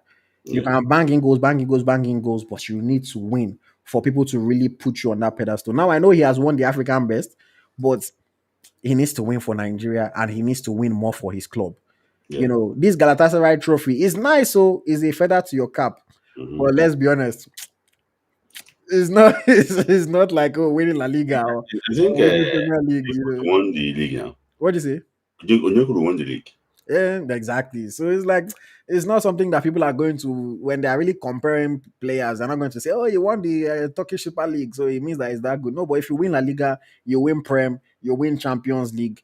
At least the Serie A holds weight. So Mhm. I need him to play for a big team and win. But there's so much more that can come for Victor Osimhen. And speaking of Victors, shout out to Victor Cobham for becoming a member of the channel. We appreciate you. Thank you very much. And just so you guys that are watching, if you are wondering what is this membership, what do people get, is a way for you to access exclusive content that we post on Eagle Striker.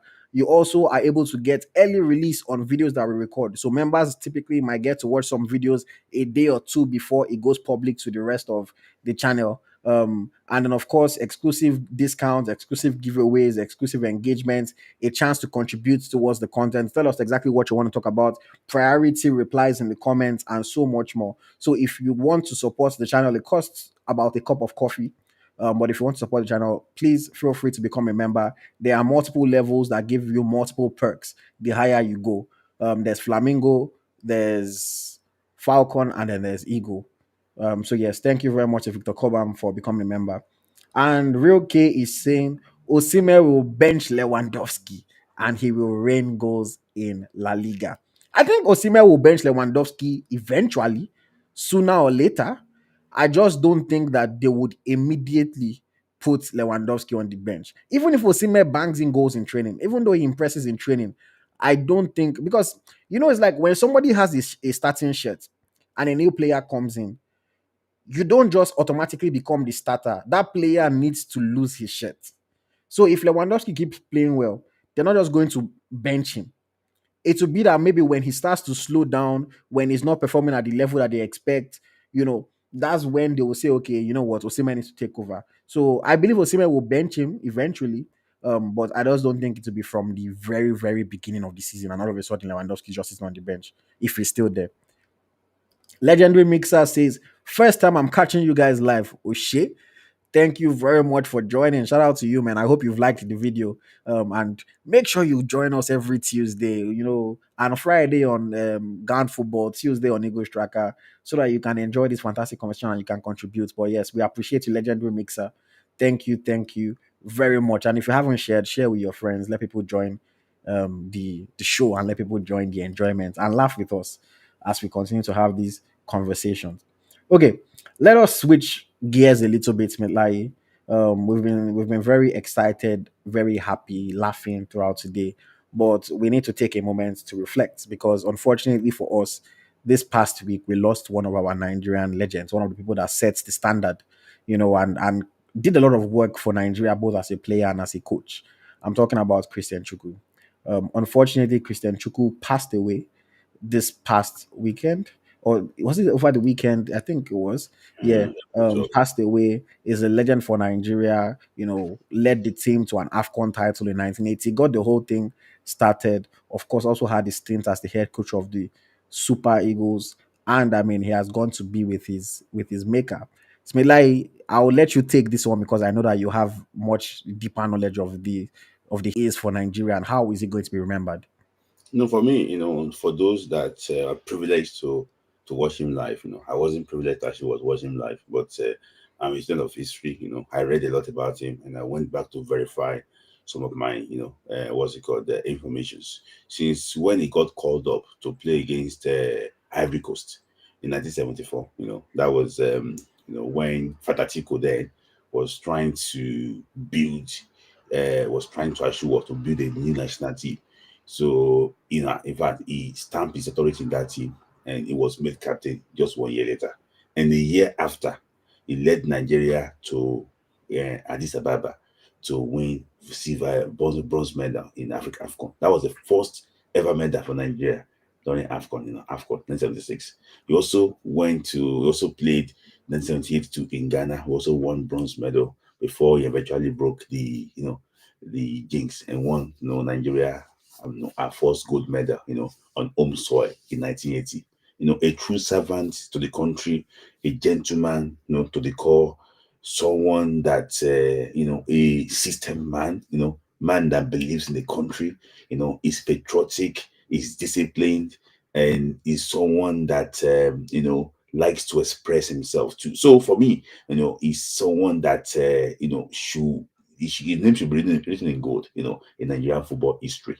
That's actually what I see. And another thing I observe is that apart from leading Nigeria to our first gold medal in 1980, he was also there for in Nigerian glory days. The first time that Nigeria went to go and win under 17 World Cup in 1985, it was assistant to Coach Sebastian Bodrick. It was cool. So that was the first time they will holding like they held a cadet cup in 1985. So it was there.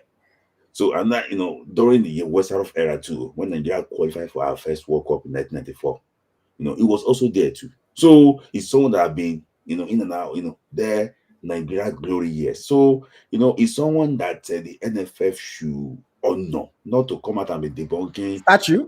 Eh? Does it deserve a Yes, statue? statue, and maybe probably even look for a way to name something, a department, a house. Oh, this is Christy Ucheiku's house and things like that Mm, after him. He's someone that we should just not sweep under the carpet like that. And coming outside and start dancing naked, say we are not owing anybody, we are not. We mm, know that you owe people. So what's now the lies about it? mm, So for me, he's someone that we should respect him that much. He has said Nigeria 74 is actually a very ripe age, we can't fault God. But for me, I think it's someone that it might also offend anybody, but it's someone that Nigeria should actually be pleased to have. mm. So like that's very well said, took us through a lot of the things that he did. I want to ask you, his nickname. Do you know what was the origin of his nickname? What did he do to earn that nickname?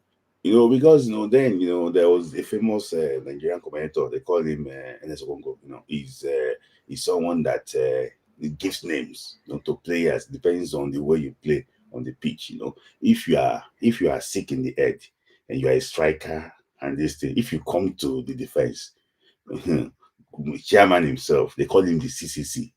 Christian Chairman Chukwu, he's going to sit you down, and take the ball. So they call him like the chairman of defense, And, Odegbami too, mathematical Odegbami, the law, Adosi, Adoke, and Messimaka, they call them different names based on the way they do, they play on the pitch of play. It's just, they call him the chairman is one, he's calm on the ball, it was the first Nigerian player to win the best player in AFCON tournament. He was the best player in 1980 AFCON tournament. So, he's a chairman, very calm. You know, it's like who will pair Shuku. It's not that if who Shuku will pair. When they brought in Tunde Bamidele, they brought in Godwin Osien. No, not Godwin Osien, sorry, Godwin Odie. It's who will pair Shuku. It's not who Shuku will pair. So it's a chairman on the chairman of that defense. And that's why I think Ernest Okonkwo actually got that name from. Hmm. Yeah. Amazing, amazing. And even apart from Nigeria too, I think Rangers too should also be grateful to actually to have him. Is the the post-war Rangers, because he was there when Rangers when their first continental title. I'm sure saying this to Amobi too. He was there in the glory years for Rangers.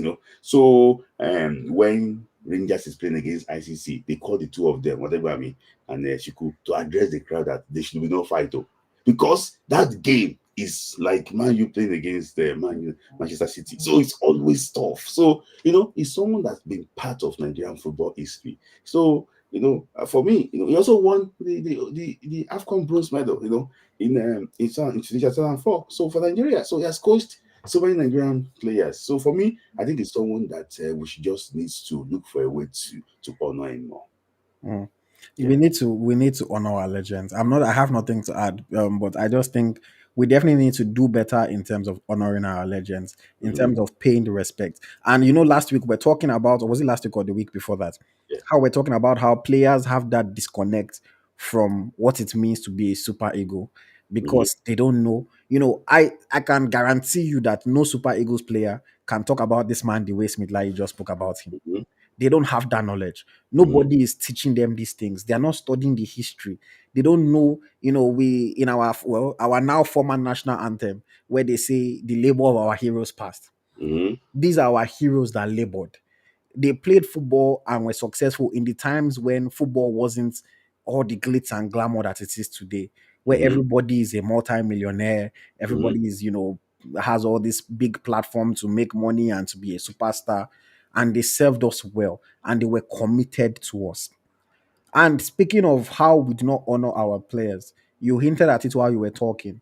There was the whole controversy about him being owed about $128,000 by the NFF. Hmm. And then there was a video clip that I'm now going to play where Christian Chukwu himself was speaking about this in 2024.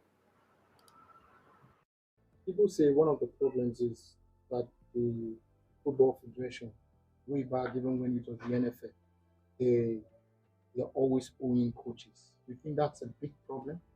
Especially Nigerian coaches. Yes. They don't owe foreign coaches. It's a problem because you know them. You can't owe a foreign coach. Why? Then you get a Nigerian coach who takes a cheap salary and you are owing him. Is it proper? Are you encouraging him to do his job? You know, he may decide to call his players together and buy mineral for them. He cannot because he's been owed Were you owed when you were in school? up to today. How much are they owing you and how long? Huh? The Go to NFL, the NFL and bring my file and find out. so they are still owing you till now. See tomorrow. What have you done to retrieve your money? What can I do? What can I do? There's nothing I can do. The file is there. They have the file. They have everything. So the NFF is owing you. Go to the office there and ask them. They will bring out my file and you see how much they're owing me. Not only me, other indigenous coaches. Other indigenous coaches are being owed. Some are late now. Because we are Nigerians. But when I went to Kenya, I was not owed. When I went to Lebanon, I was not owed. See the difference? And we did our best. And those people appreciate us.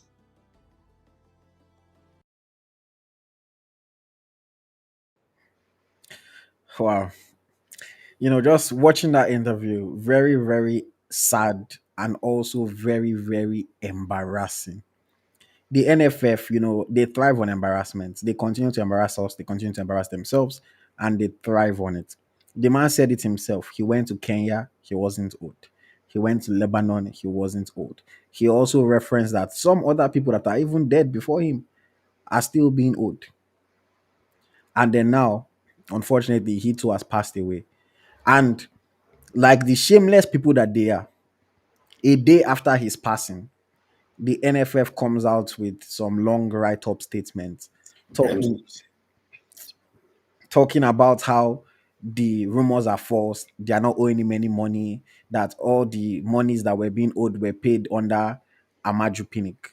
The man did this interview that you just watched in 2024 There when was Ibrahim Gusso was already the NFF president. So if truly Amaju Pinnick cleared all the balances, would he have been making that interview? And if he was lying, why did they not respond to it in 2024? When the man could still come and fight and come and talk and tell us the truth, why didn't they respond?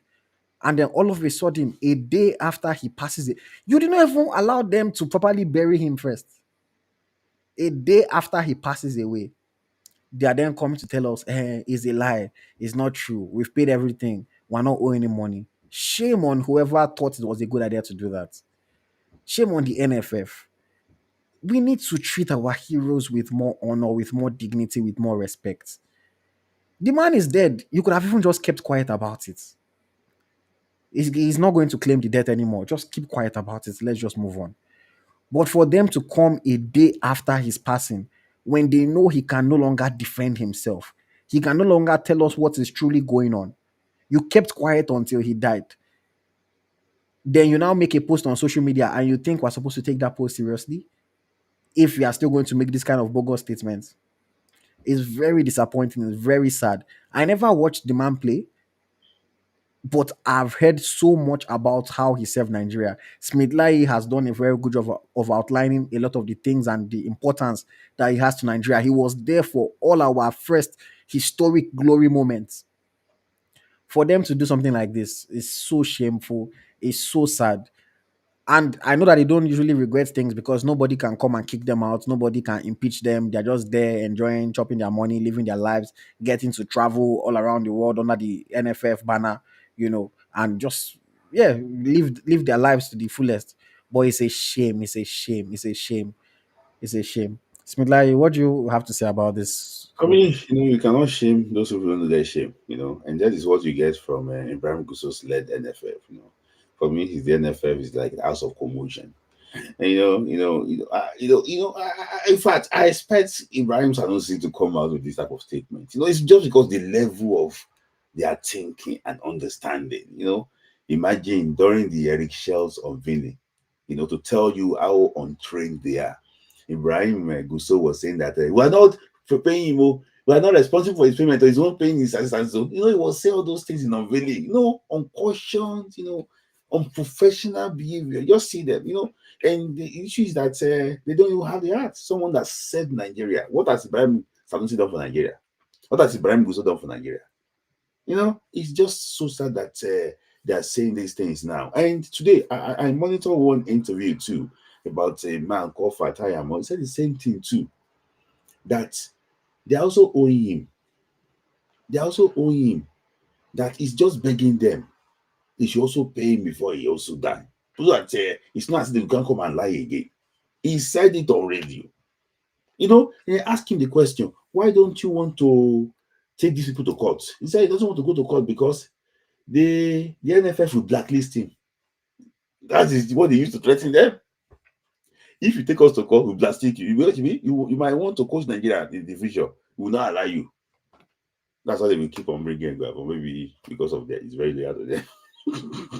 So for me, I just think it's a very big shame. We should learn how to honor that self in Nigeria. Kudos Amani opinion that it was able to get the $30, at least, to help him about 5 or 6 years ago. That kept him till now, But for me, I just think that we need to learn how to respect our legends. He's a great guy, great personality, he served Nigeria so well. I just think that we need to look for a way to immortalize it.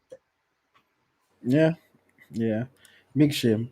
We can Yeah. only hope and pray that things change. When they will change, that's what we cannot tell. But we can only hope and pray that things change. As Bilal, just to correct you, is Mohammed Sanusi, not Ibrahim Sanusi. Okay, sorry. The General Secretary, Mohammed Sanusi. Yeah, if I'm very sorry. Yeah. I'm just correcting, just in case people want to go and look him up, so that they know Go and search the him. right Mohammed person to an find. informal lecturer in Zaria also. Go and check Mm. him. And now the General Secretary. General They Secretary. might as well call him Permanent Secretary because Everlasting. that's what I'm saying. They might as well call him Permanent Secretary because that man is not going anywhere anytime soon. These are people that are running our football. Yeah, Mhm. is a complete shame. It's a complete shame. But yes, rest in peace to Christian Chairman Chukwu, and we, condolences to his family and his loved ones. Yeah. Okay, let us switch gears a little bit. Let us switch gears a little bit. There have been reports in the media that Coach Eric Shell is already preparing for the games that are coming up in May. Of course, we're playing Ghana, we're playing one of Trinidad and Tobago, or Jamaica, and he has been reportedly making the rounds in Europe, going to watch certain players, going to maybe potentially talk to certain players, some foreign, born Nigerians, and trying to get them to commit to the Super Eagles of Nigeria. And in the media, we've heard that he has now gone to watch Kazim Olaigbe of Stade Rennais in France, as well as George Ilenikena of AS Monaco, also in France. Kazim Olaigbe is a Belgian youth international, so his case is a bit different. He was playing for Cercle Bruges, and he just made a move earlier this year to join Stade Rennais in France. Whereas George Lenikena is somebody that people have kind of been paying attention to throughout this season. You know, playing for AS Monaco, young boy. He's seems to be ready to play for Nigeria, and it's only a matter of time Mhm. before when they eventually choose to invite him. But like when you hear these players, I mean, do they get you excited? Are they players that you want to be part of the team? And do you think that they will be good additions to the team? I think from a reliable source, from a reliable source, he will look for a way to get to it's a clear he likes. When you say all this French connection, he lives in France. And he works for the Super Eagles. He was on Canal Sport yesterday. Also discussing about the Super Eagles of Nigeria. So he's even becoming more popular. In France because he's working for Nigeria. So that lets him have that fame. So he went to to us to watch him because he's a super good player played against. I think it was the Olympic Marcel also. I think Monaco Marcel also. I think it was Monaco against Olympic Marcel. So he just wants to see him to see how he actually what plays and how, if not now, how he can actually what help the Super Eagles in future. He's a guy that we know is talented. We know, but he's still young. I think 18 years of age. So he still has a lot of things to actually what to learn. And when he was brought on before his injury, he has been very good for Olympic for what's it called for Yes, AS Monaco. Monaco. AS Monaco. So for me, I think he's a guy that he thinks that might be of interest. When he realized that some strikers might not be back up very well to the Mm. man himself, Victor Osimhen. And also, the right wing has been problematic to Nigeria, not only since Samuel Chukwueze has been playing that position.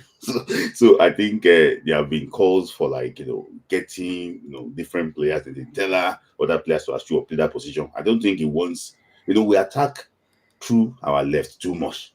Mm. The right hand is just dormant. If you check the two games we played against Rwanda and Zimbabwe, the right hand side is just too. There's nothing there, nothing happening there. With due respect to Sai Samuel and and Onyedika and that area. There were not pulling enough strings there. I think he wants to look for a way to be able to exploit both areas, and see exactly how he can actually make use of that area. That's why, Kazim Olajipe becomes very important. It's a guy very young, he's got pace, and the issue is that he's very aggressive and can also play. You just need that hunger to play for the national team. And I think that it's right to try to talk to them. And I think that he might not be able to include them in the June. He might include Iheanacho in the June friendly because the League One will finish early around May 17 or so. So he might try to include him, but Kazim Alagbe might probably still need clearance. Iheanacho does not need clearance to play for Nigeria. Yeah. Yeah. These are two players that Olaigbe I haven't been paying close attention to, but I went to watch his Mhm. analysis and look at him a bit closer. But Iheanacho, of course, I've been following him very well this season. I'll start with Iheanacho. He's a very talented young boy. He's 18 years of age. He can finish well, but Mhm. I honestly think that there are still quite a number of gaps in his game Yeah. in terms of his hold up play, linking up with his teammates. He's moving the ball. Mhm. He's not quite good at those things. He's a very good player in the air. Mhm. He's quite tall. He's good Mhm. in the air. He has a little bit of strength. But I don't think he's necessarily complete yet to come and improve the Super Eagles. Mhm. Kazim Olaigbe is a bit different. I was watching his videos trying to analyze his play. The boy can dribble. Yeah. His dribbling ability is something to be excited about. He Yeah. can beat players Mhm. and he can play a final ball. Yes. Where can he play a final ball? Like Yeah. exciting final balls, not something that you're like, oh, because when I watch you mentioned Chukwueze, when I watch Chukwueze sometimes, I'm just like, what are you thinking? What are you doing? Mhm. But Olaigbe plays a very good final ball. So when I Mhm. was watching him, that got me somewhat happy, somewhat excited about his play. The Yeah. only thing though, Smith, like if we're talking about him playing as a replacement for Samuel Chukwueze, Mhm. he plays mostly from the left wing. Mhm. Olaigbe. Most of the games, I think he has played only one game starting from the right wing. Mhm. Sometimes he has a tendency to drift towards the left wing, right wing, but most of the time his starting position is from the left wing. That's where he does a lot of damage. So Mhm. I'm like, is it going to be a situation like we have with Simon, like we have with Iwobi, whereby we call a left winger, but we play them out of position, and then maybe he might not be able to do his best. I don't know what that's going to look like. I just Um, think that the energy he's going to bring is different from the options you actually would have there. mm, One is rapid. He wants to play. He's young. From I think one of the things that I think Chikweze is not really, is I think Chikweze is not really helping us. Is that it's like he's losing his space.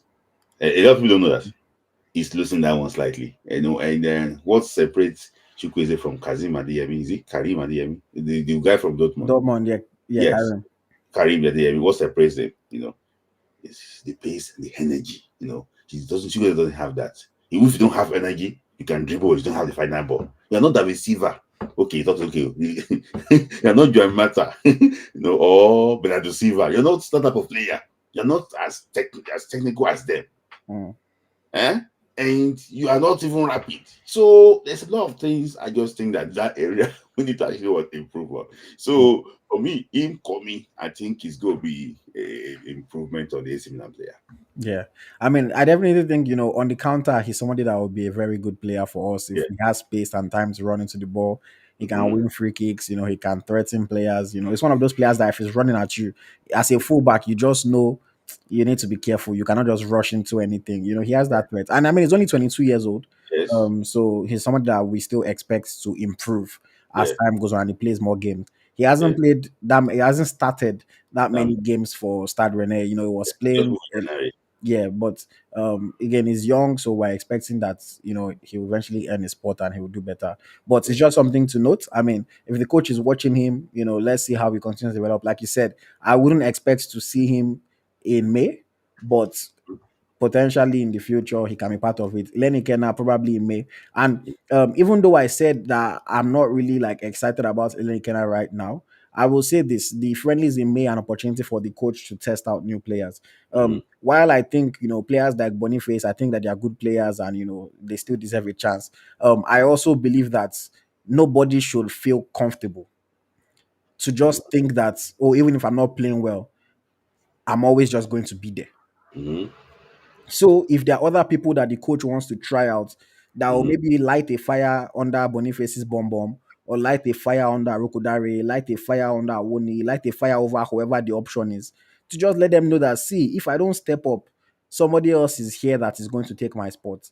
For Mm-hmm. that, I think it would be good to give him a chance, see what the boy can offer.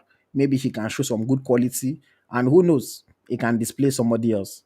Yeah. So for me, I still think he has a lot that he needs to improve on, but I'm not opposed at all to seeing him in the national team. I'm not opposed at all. And hopefully he turns into a proper striker for both club, for country, and does well in his career. Yeah. Okay, that's that on Kazim Olaigbe and Eleni Kena. We'll talk about a few more players now.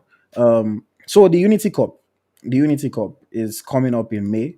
As you guys already know, we're playing against Ghana first, and then I think on May the 28th, and then we're playing against the winner or loser, depending on our result of the Jamaica Trinidad game on May the 31st, I think it is. Tickets are now on sale, so if you're in the UK, please go and watch, go and support the boys. Is the games are going to be played at the GTech Community Stadium in Brentford. So please, if you can, go and watch the game. But we're hearing that there are a couple of new players or some returning players that the coach is also looking at. Uche Santos, of course, is So let, being. let let me just say something about the ticket. You release ticket today. The first class ticket is finished. As Parity says, Mm. when did they sell it? Maybe some big boys have booked now. Ah, yeah. When did they sell it? Maybe some big boys don't book already. Say they want first So you access. want us to go to general stand. So for hey, continue. Or maybe it's for the NFF people, who knows? But yeah, so the Unity Cup, of course, we're hearing that some new and returning players are supposed to be part of the team. Chrisanto Suche is being tipped to be part of the team. Dele Bashiru is tipped for a return. Frank Onyeka is tipped for a return. Nathan Teller, of course, who missed out on the last games because of injury, is reported to be coming back into the fold. Gabriel Oshaw is somebody that we're hearing that could be a part of this team. We're hearing that Felix Agu, who has been publicly begging us, is also, potentially going to be part of the team. Maduka Okoye, we're hearing that we're going to see his return to the national team. And then the coach has reportedly also said that he wants more experience in his defense. So we're looking at the potential return for Leon Balogun. Mhm. Smith, is there any of these players that you think maybe should not be included, or are you happy with all these names that are being tipped to be part of the um, May games? It's funny. Somebody gave me this analogy that you are replacing 36-year-olds. You are replacing 32, I mean 23 years old with 33, 36 years. Say, that means say, but I'm just saying that you cannot. If you look at Leon Balogun, Mm. if Leon Balogun play 45 minutes against Africa, it's enough. Hmm. It's enough. 45 minutes against Africa is enough. all those Zimonapele, Dembele, all those people. You know, it's no nonsense. Mm. He will give his best. If Balogun is injured today and break his leg today, Balogun will know that he did it for Nigeria. Hmm. I'm not cutting slack on people. I'm happy Balogun is coming back. I just hope that he renews his contract with India because I don't want him to be struggling for contract renewal when we need him because I think his contract is going to finish this summer now, and there's no big talks about renewal. I don't want him to go to Aberdeen or Dundee, or I don't want that those type of areas. So if it's not that place, you go to the German Bundesliga get back. Mm. So I'm happy Balogun is actually coming back. I'm happy Felix Agu, is coming back because Felix Agu is someone I think is like a modern day left wing, left back. Someone that can, the boy in what's the boy name? The boy in PSG, Dino Mendes. Someone that can go for a true pass. Someone can threaten you and out to score goals. He can threaten your opponent. You can see the good goals he scored for Werder Bremen. So to let you know that how good the boy can actually would be, I like that. He's like a modern day left back. Or right back. Just put it that way. I'm happy. Maduga Okoye is our best goalkeeper. Let me tell you something. If somebody is just showing that he's, confidence, sometimes ability does not match the confidence level. But I'm just thinking that Maduka Koye might not be showing confidence, but his ability is tremendous. It's just maybe when now give him rest of mind, now give him peace. He will continue to show what he's doing, what he's doing for his club side for Nigeria. And the funniest thing is that Maduka Okoye, it might be on the move this summer. Despite I no appreciate him for home, it might be on the move this summer. So to a better club. So for me, I'm happy Maduka is coming back. I'm happy Balogun is coming back. I'm happy Agu is coming back. I'm happy those three guys actually what they're coming back. So I'm happy they're not mentioning Iheanacho for now. I'm not so happy. I'm happy they're not mentioning, Awaziem for now. I'm happy that it's not as if I don't like them. I just think that I don't see that they can improve the team now. Hmm. That is my opinion. So yeah, that's it. I'm happy Balogun is coming back, especially. Mm.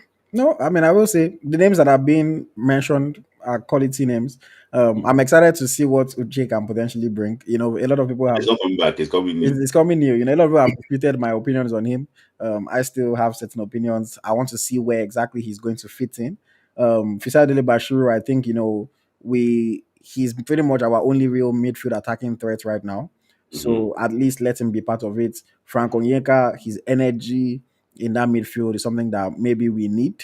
Even if I still think he is a very good player, but even if playing alongside Ndidi to cover the gaps that Ndidi cannot cover, We will or by then. towards the end of the game. I didn't hear what you said, but I said we will be in championship by then.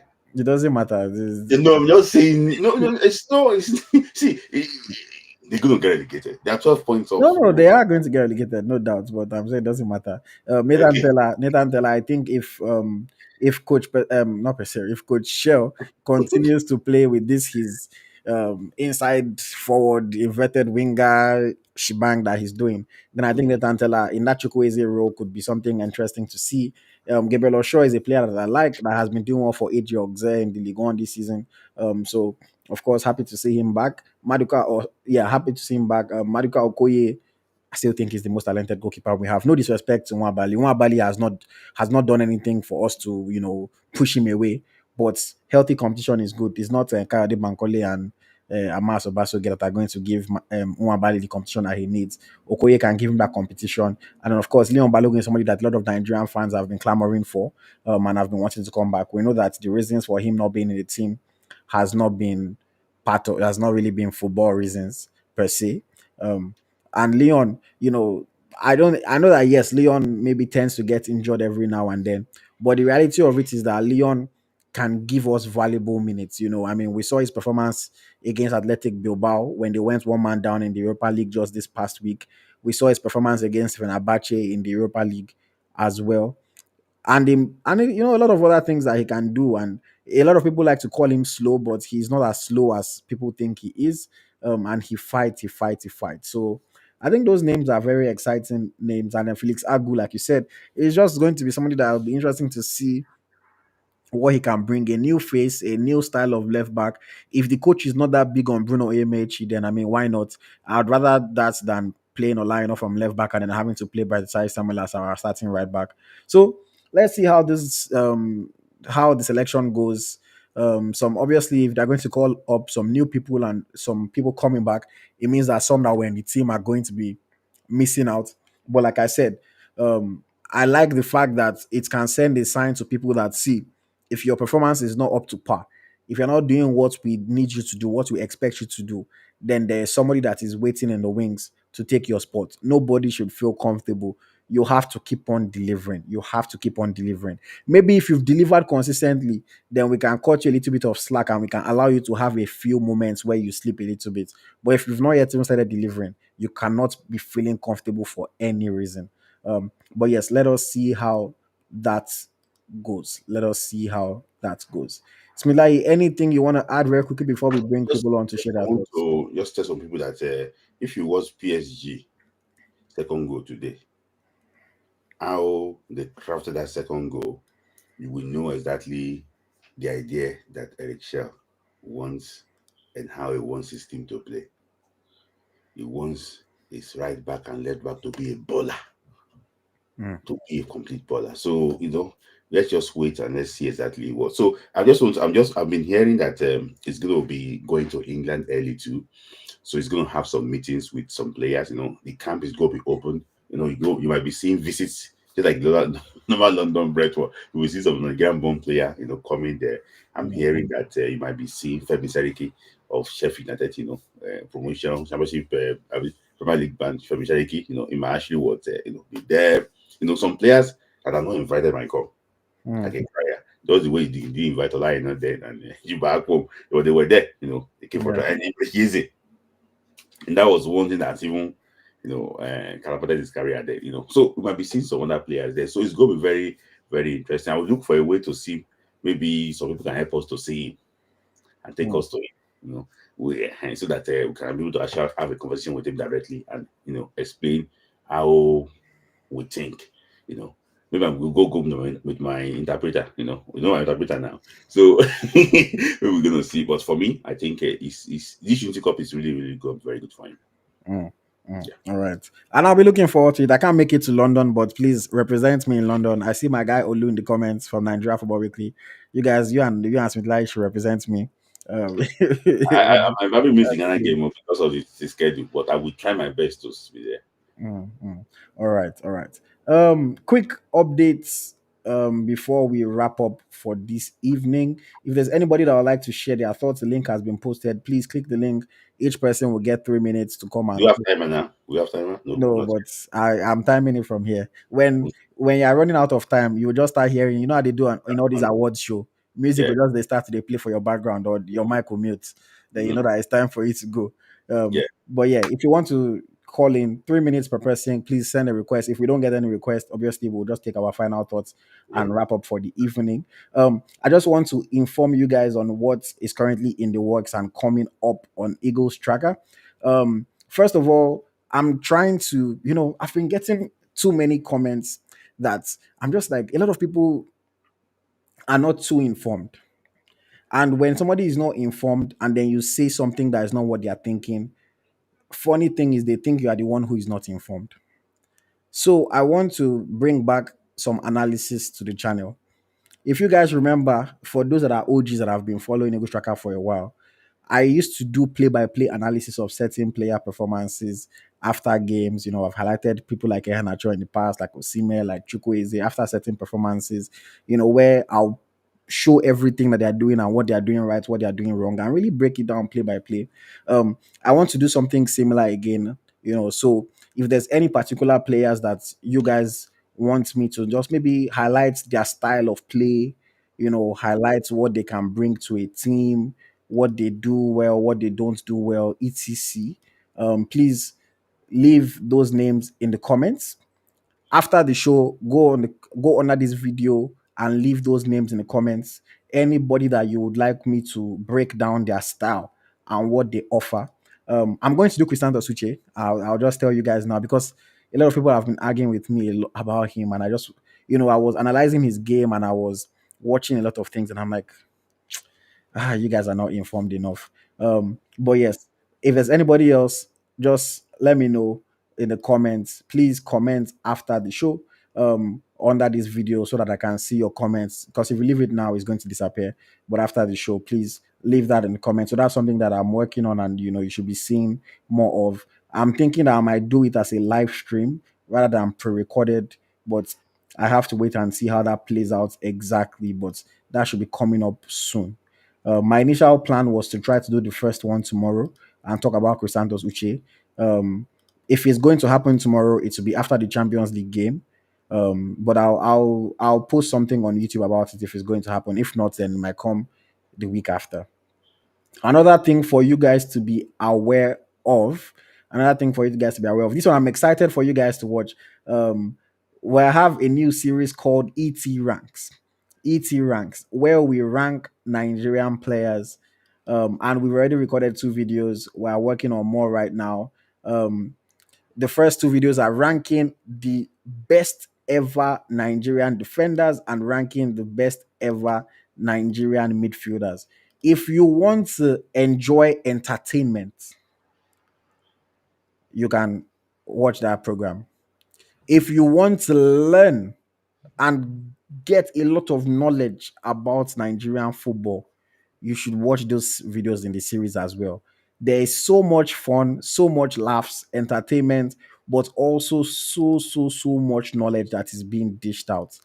Um, it's a fantastic series. I'm excited. We recorded the first one and it went way better than I thought it was going to. My editor has also spent a lot of time editing the video, so please crown his efforts with your views. And if you don't enjoy that video, tell me, because I am quite sure that 100% of you guys that watch the video in its entirety will learn a lot and also be very, very, very entertained. Smith Layi is not in his head because he's a part of it and he knows. So watch out for that one. The first video is going to premiere on April 25th. The first video is going to premiere on April 25th on Eagles Tracker, and it's going to be a video every other week. So watch out for that. ET Ranks, a new show. You guys are going to enjoy it. Another thing that I need from you, if you are watching this video, please, after this stream, go on the video and leave in the comments. I want to react to some of your opinions. So please let me know, what is your wildest Nigerian football take? Your wildest Nigerian football opinion. Something that's in your heart of hearts you strongly believe in, whether about a player, whether about a national team, about a coach, whatever, as long as it's related to Nigerian football. An opinion that you have that you think if people hear it, they might disagree with you, but you strongly believe in it.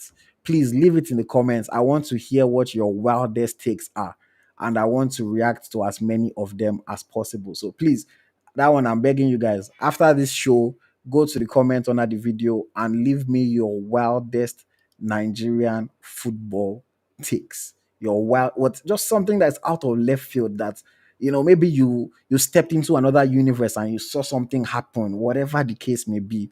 Just leave us your wildest opinions, and we want to use that to create some content and react and share our thoughts on your opinions. And I'm sure that there will be some that some opinions, you're like, oh, okay, I see where this person is coming from.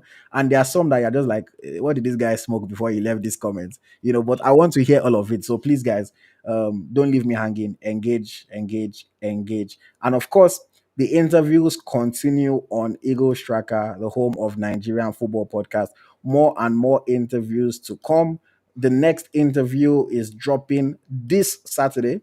The next interview, and it is with a young player who is looking for an opportunity to play for the Super Eagles of Nigeria. He's looking for an opportunity. He wants to play for us. He doesn't think that he's well within the spotlight, and he wants more Nigerians to be aware of him. His name is Hamdi Akujobi. He plays for Almere City in the Netherlands. He's potentially making a move to a bigger club, a bigger league this summer, and he So, wants okay, potentially. potentially, yeah, and he wants Nigerians to hear from him. The interview with Eagles Tracker Hamdi Where will you Akujobi do that? is coming out on Saturday. Here is the trailer for that interview. I started supporting Chelsea because I was in the pictures with like Mikel. And the moment I started following him, I was like, Chelsea is my team now, man. But they were telling me, you've reached 18. Some players they've already made their debut. The moment I heard that Erevin wanted me, I was so happy. But I knew it's not over yet. How did you find out that you had earned your pro contract? The coaches told me, we would like to have a talk with you. So I was like, okay, I hope I'm not in trouble. I didn't do anything bad, but you just start thinking, why does he want to talk with me? Then he was like, the club have decided to offer you a contract. And I was like, wow. Once you're getting money, you need to deliver because it's not a joke anymore. You were part of the Nigeria under-20 setup. Yeah, that time for me was a very proud moment. Sometimes God just has his way that he works. You scored your first goal. How did you celebrate? Well, my celebration was so bad. Everybody was just texting me like, okay, the goal was nice, but you need to work on your celebration. What would you say has been the highest moment of your career? Nah, I think... Do you believe that you can get to play for the Super Eagles?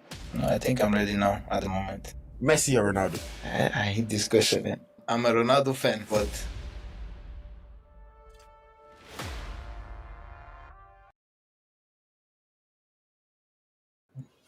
It's going to be an interesting conversation. It's going to be a very, very interesting conversation. We spoke about a lot right from his youth days. You guys saw that picture of him with Obi Mikel. He was born in the Netherlands, raised in the Netherlands, but he said I think I once, know his father also. yeah, his father used to be a striker. Yeah. And he said once he met Mikel when Nigeria played the tournament under 20 World Cup that time, Uh-huh. and he met Mikel, he said from there he knew that he only wanted to play for Nigeria.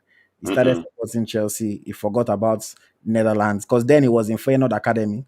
But he Mhm. said once he met Mikel like this, he said no, it's Nigeria that he wants to play for. He was part of the Nigeria under-20 setup before the under-20 World Cup, the set of Akko Adams. Yeah. But unfortunately, he got injured before the tournament, so he Yeah. couldn't Time go. there for us. Yes, and he said his team told him nah, no, because he was just about to sign for the first team. So Yeah. they said they're not going to allow him to risk it, Yeah. to go for the tournament at that stage. So unfortunately, because he didn't go, he fell out of the radar of Nigeria. People didn't really see him, people didn't really hear about him. And then, he got his break a bit late. At the age that he finally got his break, a lot of people already have made first team at that point. Yeah. And then, luckily for him, he was able to play in the Eredivisie, but he wasn't getting enough game time. So he moved to the second division in Netherlands, and then his club got promoted. So now he's back in the Eredivisie, playing with Almere City. He has established himself in the Netherlands. People know him now as a good defender in the Netherlands, and he's hoping that Eric Shaw will watch this video or somebody from NFF will watch the video, the interview, and he gets his chance to play for the Super Eagles of Nigeria. He's promising that Nigerians will not be disappointed if he gets his chance.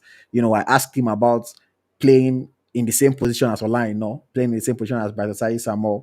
And just like I said, every Nigerian player or every player always has full confidence in themselves. He did not say he's better than Olayi, but he believes that he can compete and is going to be worthy competition for a player like Olayi. We spoke about so much, the highs, the lows. We played some games. I asked him to build his Super Eagles six-a-side team, and just it was a fun conversation. If you guys have watched my interviews, you know how they usually go. Mhm. But yeah, I spoke with him and I saw a player that is determined, is passionate. I even asked him that when Nigerian players or Nigerian fans, rather, when they start abusing you, are you ready? He said he's ready for the abuse, but he doesn't believe that you have reason to abuse him.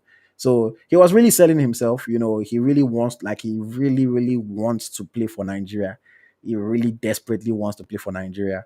So please watch that interview on Eagles Tracker on Saturday. And I'm sure that you are going to enjoy it. It's going to be a very, very fun watch, exciting. The whole video is just about an hour long.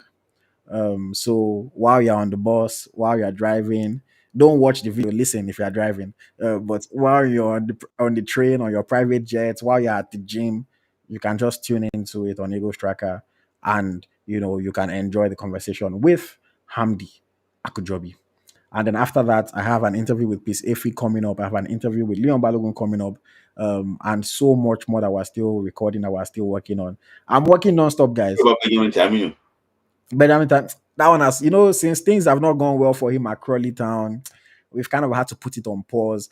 I even had an interview scheduled with Akko Adams, but obviously things have not been going so well for him with all his injuries. So we've kind of had to put it on pause. But those are people that I'll come back to. I'm going to do a refresher interview with Tai Taiwo, so watch out for that. Tai Taiwo, one of my senior man and my person, so we're going to talk about. So I'm going to Tai Taiwo's one. I already told the story in the past. You can watch that interview on our channel already. But we're going to just talk about what's going on in the world of football today, his opinion on the Super Eagles.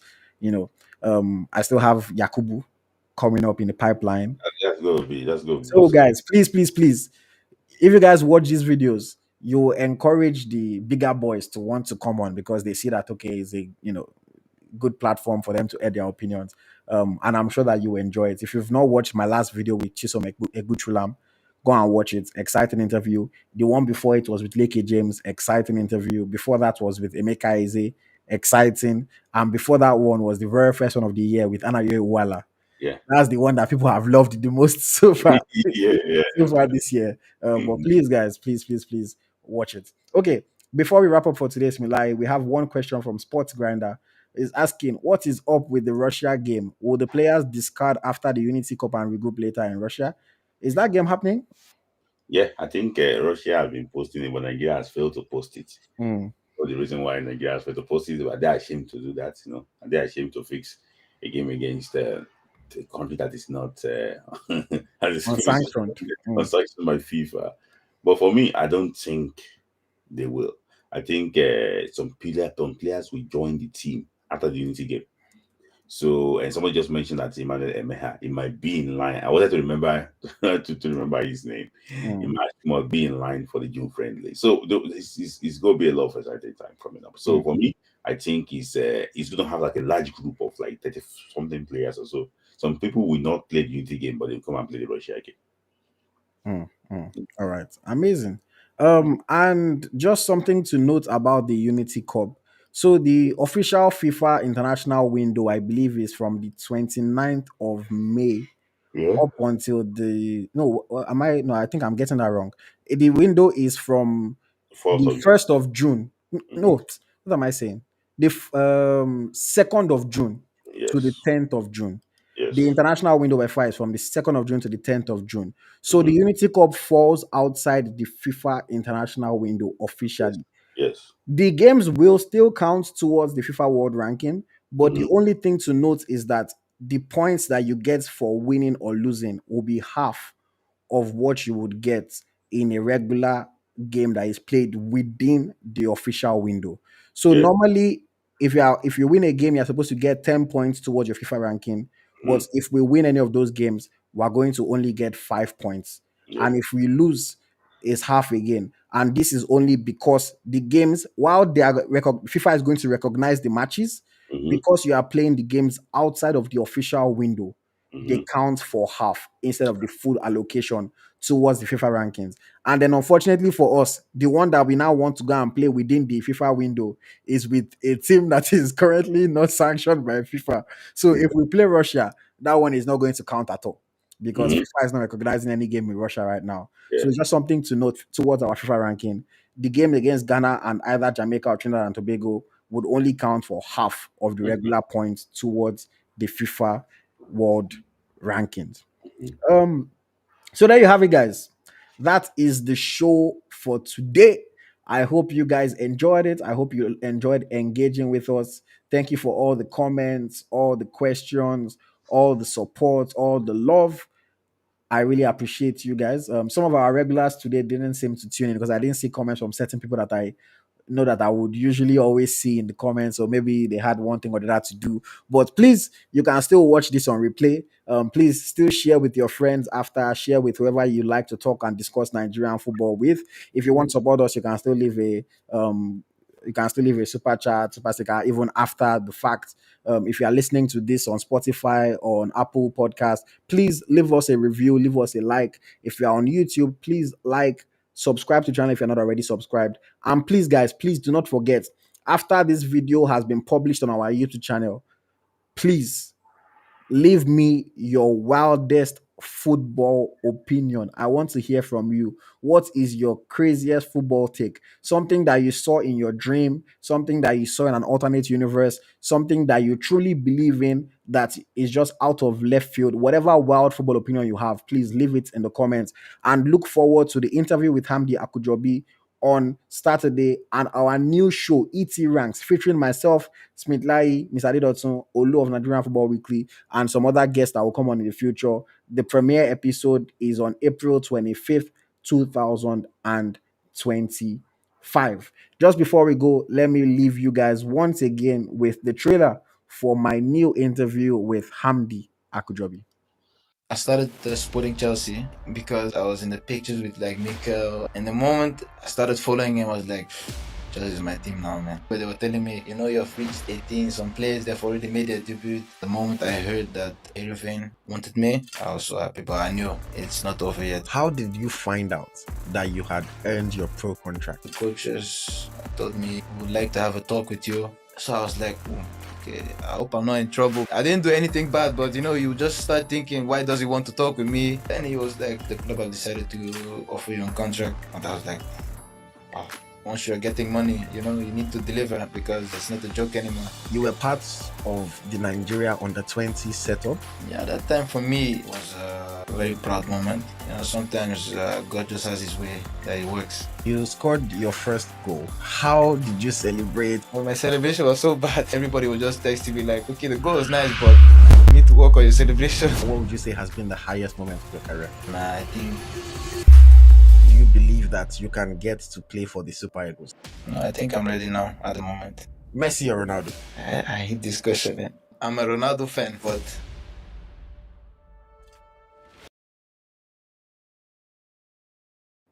So guys, thank you. Please watch that interview on Saturday. Smilai, I hope you've enjoyed today's conversation. Yeah. Don't forget to watch Smilai on the Friday Night Football Club on Friday on Gun Football. Yeah. And I want to say once again, thank you very much. Yeah. Final word. Before I go, some people are fighting on Zoom. You don't listen. If you don't put super chat there, but disagree with you, I agree with that. It's like, if you don't put super chat there, we not read the chat. So don't fight. This excess is come. My man, I like you so much, but if you just want to come on, I mean, I don't force anybody to give, but if you don't feel like we are worthy of even 100 naira or $1 or £1, yeah, then you have to understand that we or prioritize. even 50p, 99p. So I cannot force anybody at the end of the day. It's your hard-earned money. I don't know what you need it for. I don't know anything. But I appreciate those that do give. I appreciate those that engage. Even if you don't leave super chat, I appreciate your engagement. I look at your comments, I smile. Please keep engaging with us, keep watching, keep subscribing, keep sharing with your friends. Even those of you like XXX usually comes and attacks me in the comments. Thank you for the attacks. Keep them coming. I'm not complaining. I always reply your comments. I like it. People tell me, oh, I saw somebody left one comment that they said, hey, this AyoT, he doesn't know football. It's just because he speaks good English. That's why he has a YouTube channel. I said, no problem. Thank you to my What was that? I can't remember the handle of the person, but I say thank you to my parents for sending me to school where they say I go learn English. That's the English can allow me to have your channel. I told the person, Yusuf, learn English, open your own channel. Nobody's disturbing you. I don't know why sometimes people find it hard to believe that somebody is not going to have the same opinion as them. Yeah. Somebody said, me, I'm a politician, I'm a propagandist, this one, that one. I was like, I'm not always going to have the same opinion as you. I don't know why that is so hard to understand, but I love all of you guys, man. Both the lovers, the haters, the supporters. I love everybody. And I hope you guys love me too. But if you don't worry. Just keep watching, keep engaging with us. That is enough for me. Until next time, this has been the Naija FC podcast on Eagle Striker with me, your host, AyoT, and of course, my reliable co-host. Smith Layi. Thank you guys. See you next week.